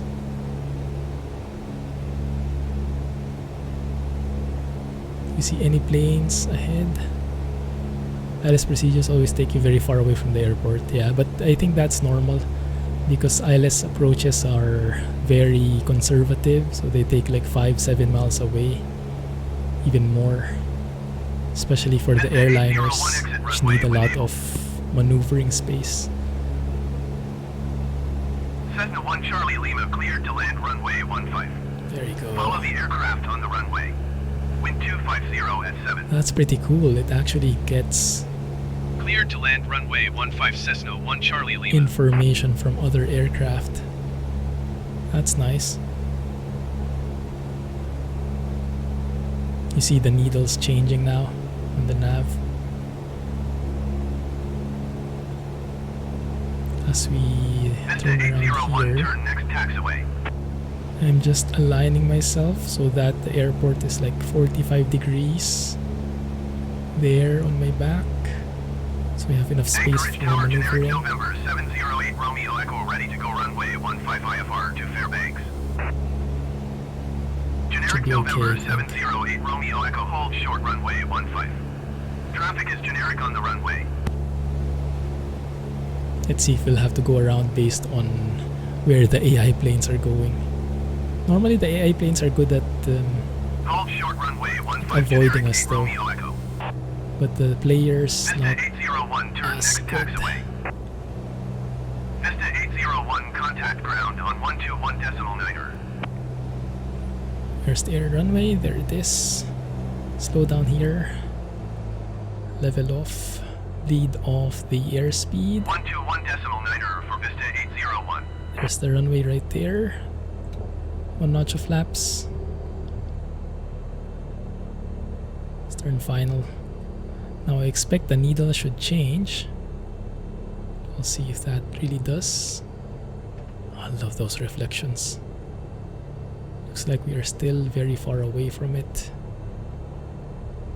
It does look pretty close though, because we are on the left side of the localizer. But as we get closer to that runway, the needle should start going to the middle, like there. If it's working properly, we'll see. Doesn't seem like it's changing though. There it is, there it is. The localizer is moving to the middle, perfect. We are pretty high though. Going full flaps here, inducing a bit of forward slip so we lose a bit of altitude. There you go. Lose all that altitude quickly. Now I think we can get away from the forward slip a bit. There it is. 70 knots. Bit slow. There it is. Glide slope a bit above. That's okay. There it is. Perfect. Alright. Now I think we can simply throttle off and let the plane, as they say, land itself. Well, that was a bit harder than I had expected. That was so smooth until the end. I hate it. Yeah, my landing skills are camera shy, guys. Cessna 1 Charlie Lima turn next taxiway. Alright, where do we move off here? That is an ILS that we have tracked. So it has both localizer and glide slope. That looks like another runway. Might not be the best. Cessna 1 Charlie Lima, contact ground on 121.9er. Never mind. We'll just Generic November stop 708 somewhere Romeo nearby. Echo cleared for takeoff runway 15. The runway numbering system matching the heading. I know, right? That's so easy. Knowing that is like a... Yeah, I think there's no other description for it. Mind blown. Cleared for takeoff runway 15, generic November 708 Romeo Echo. Yeah, Going to I was going to say smooth. 121.9er, It looked like a Cessna 1 perfect Charlie Lima. approach from every point until that last point with the Conoco flare. 452 cleared to land runway 15. Wind 250 at 7. Didn't feel a thing. Couldn't feel a thing anymore, I guess. It's a more accurate statement. Cleared to land runway 15, Conoco 452. There seems to be someone waiting for us there. Is that our guy? We're lucky enough? No, I don't think so. Okay, yeah, we'll have to just... I think park somewhere. Man, I hate it. That would have been the perfect landing. Just nudged the flare a bit too much. Now I'll spend so much time analyzing, over-analyzing that. You're on the runway. There you go. Let's get rid of this. I actually forgot to turn on everything. Yeah, all the landing checks I missed. Yikes. Yeah. Flaps up. Clean the plane up. Get rid of all that brightness stuff. Beacons off. Everything is off. And we are here. Ooh, that's another plane right there. It's cool. That was nice. And just for a final check, let's see when the sunset is right now. So 7. Where's the sun? Right there, 8. Indeed, it is 9 p.m. sunset. That looks so good, doesn't it? But even at 10 p.m. there's still something. And it only goes pitch black at 11 p.m. So nice. Yeah, sunset and then twilight. So cool. So right now if you go to live, and if you go switch back to live weather, oh my goodness, that would have been the weather we would have been flying in the entire day. That is a bit depressing. So, thankfully we switched it out. Yeah, epic. Can travel to a future date. Yeah, if only in real life you could do that too, huh? Oh my goodness. Alright, so we'll leave it there. Thanks for having a trip with me. Let's go on more trips like this. I enjoy this very much. Hopefully you guys too. Do more bush trips, VFR flying, enjoying the sights and stuff like that. And maybe do better landings next time. Thanks for the stream, everybody. Thanks for joining me. Catch you guys on Friday. Have a good day. Looking forward to more of that NVIDIA 3000 series news and performance updates. GG, everybody. Thanks for joining. Clumsy flying. And bye-bye. Catch you soon.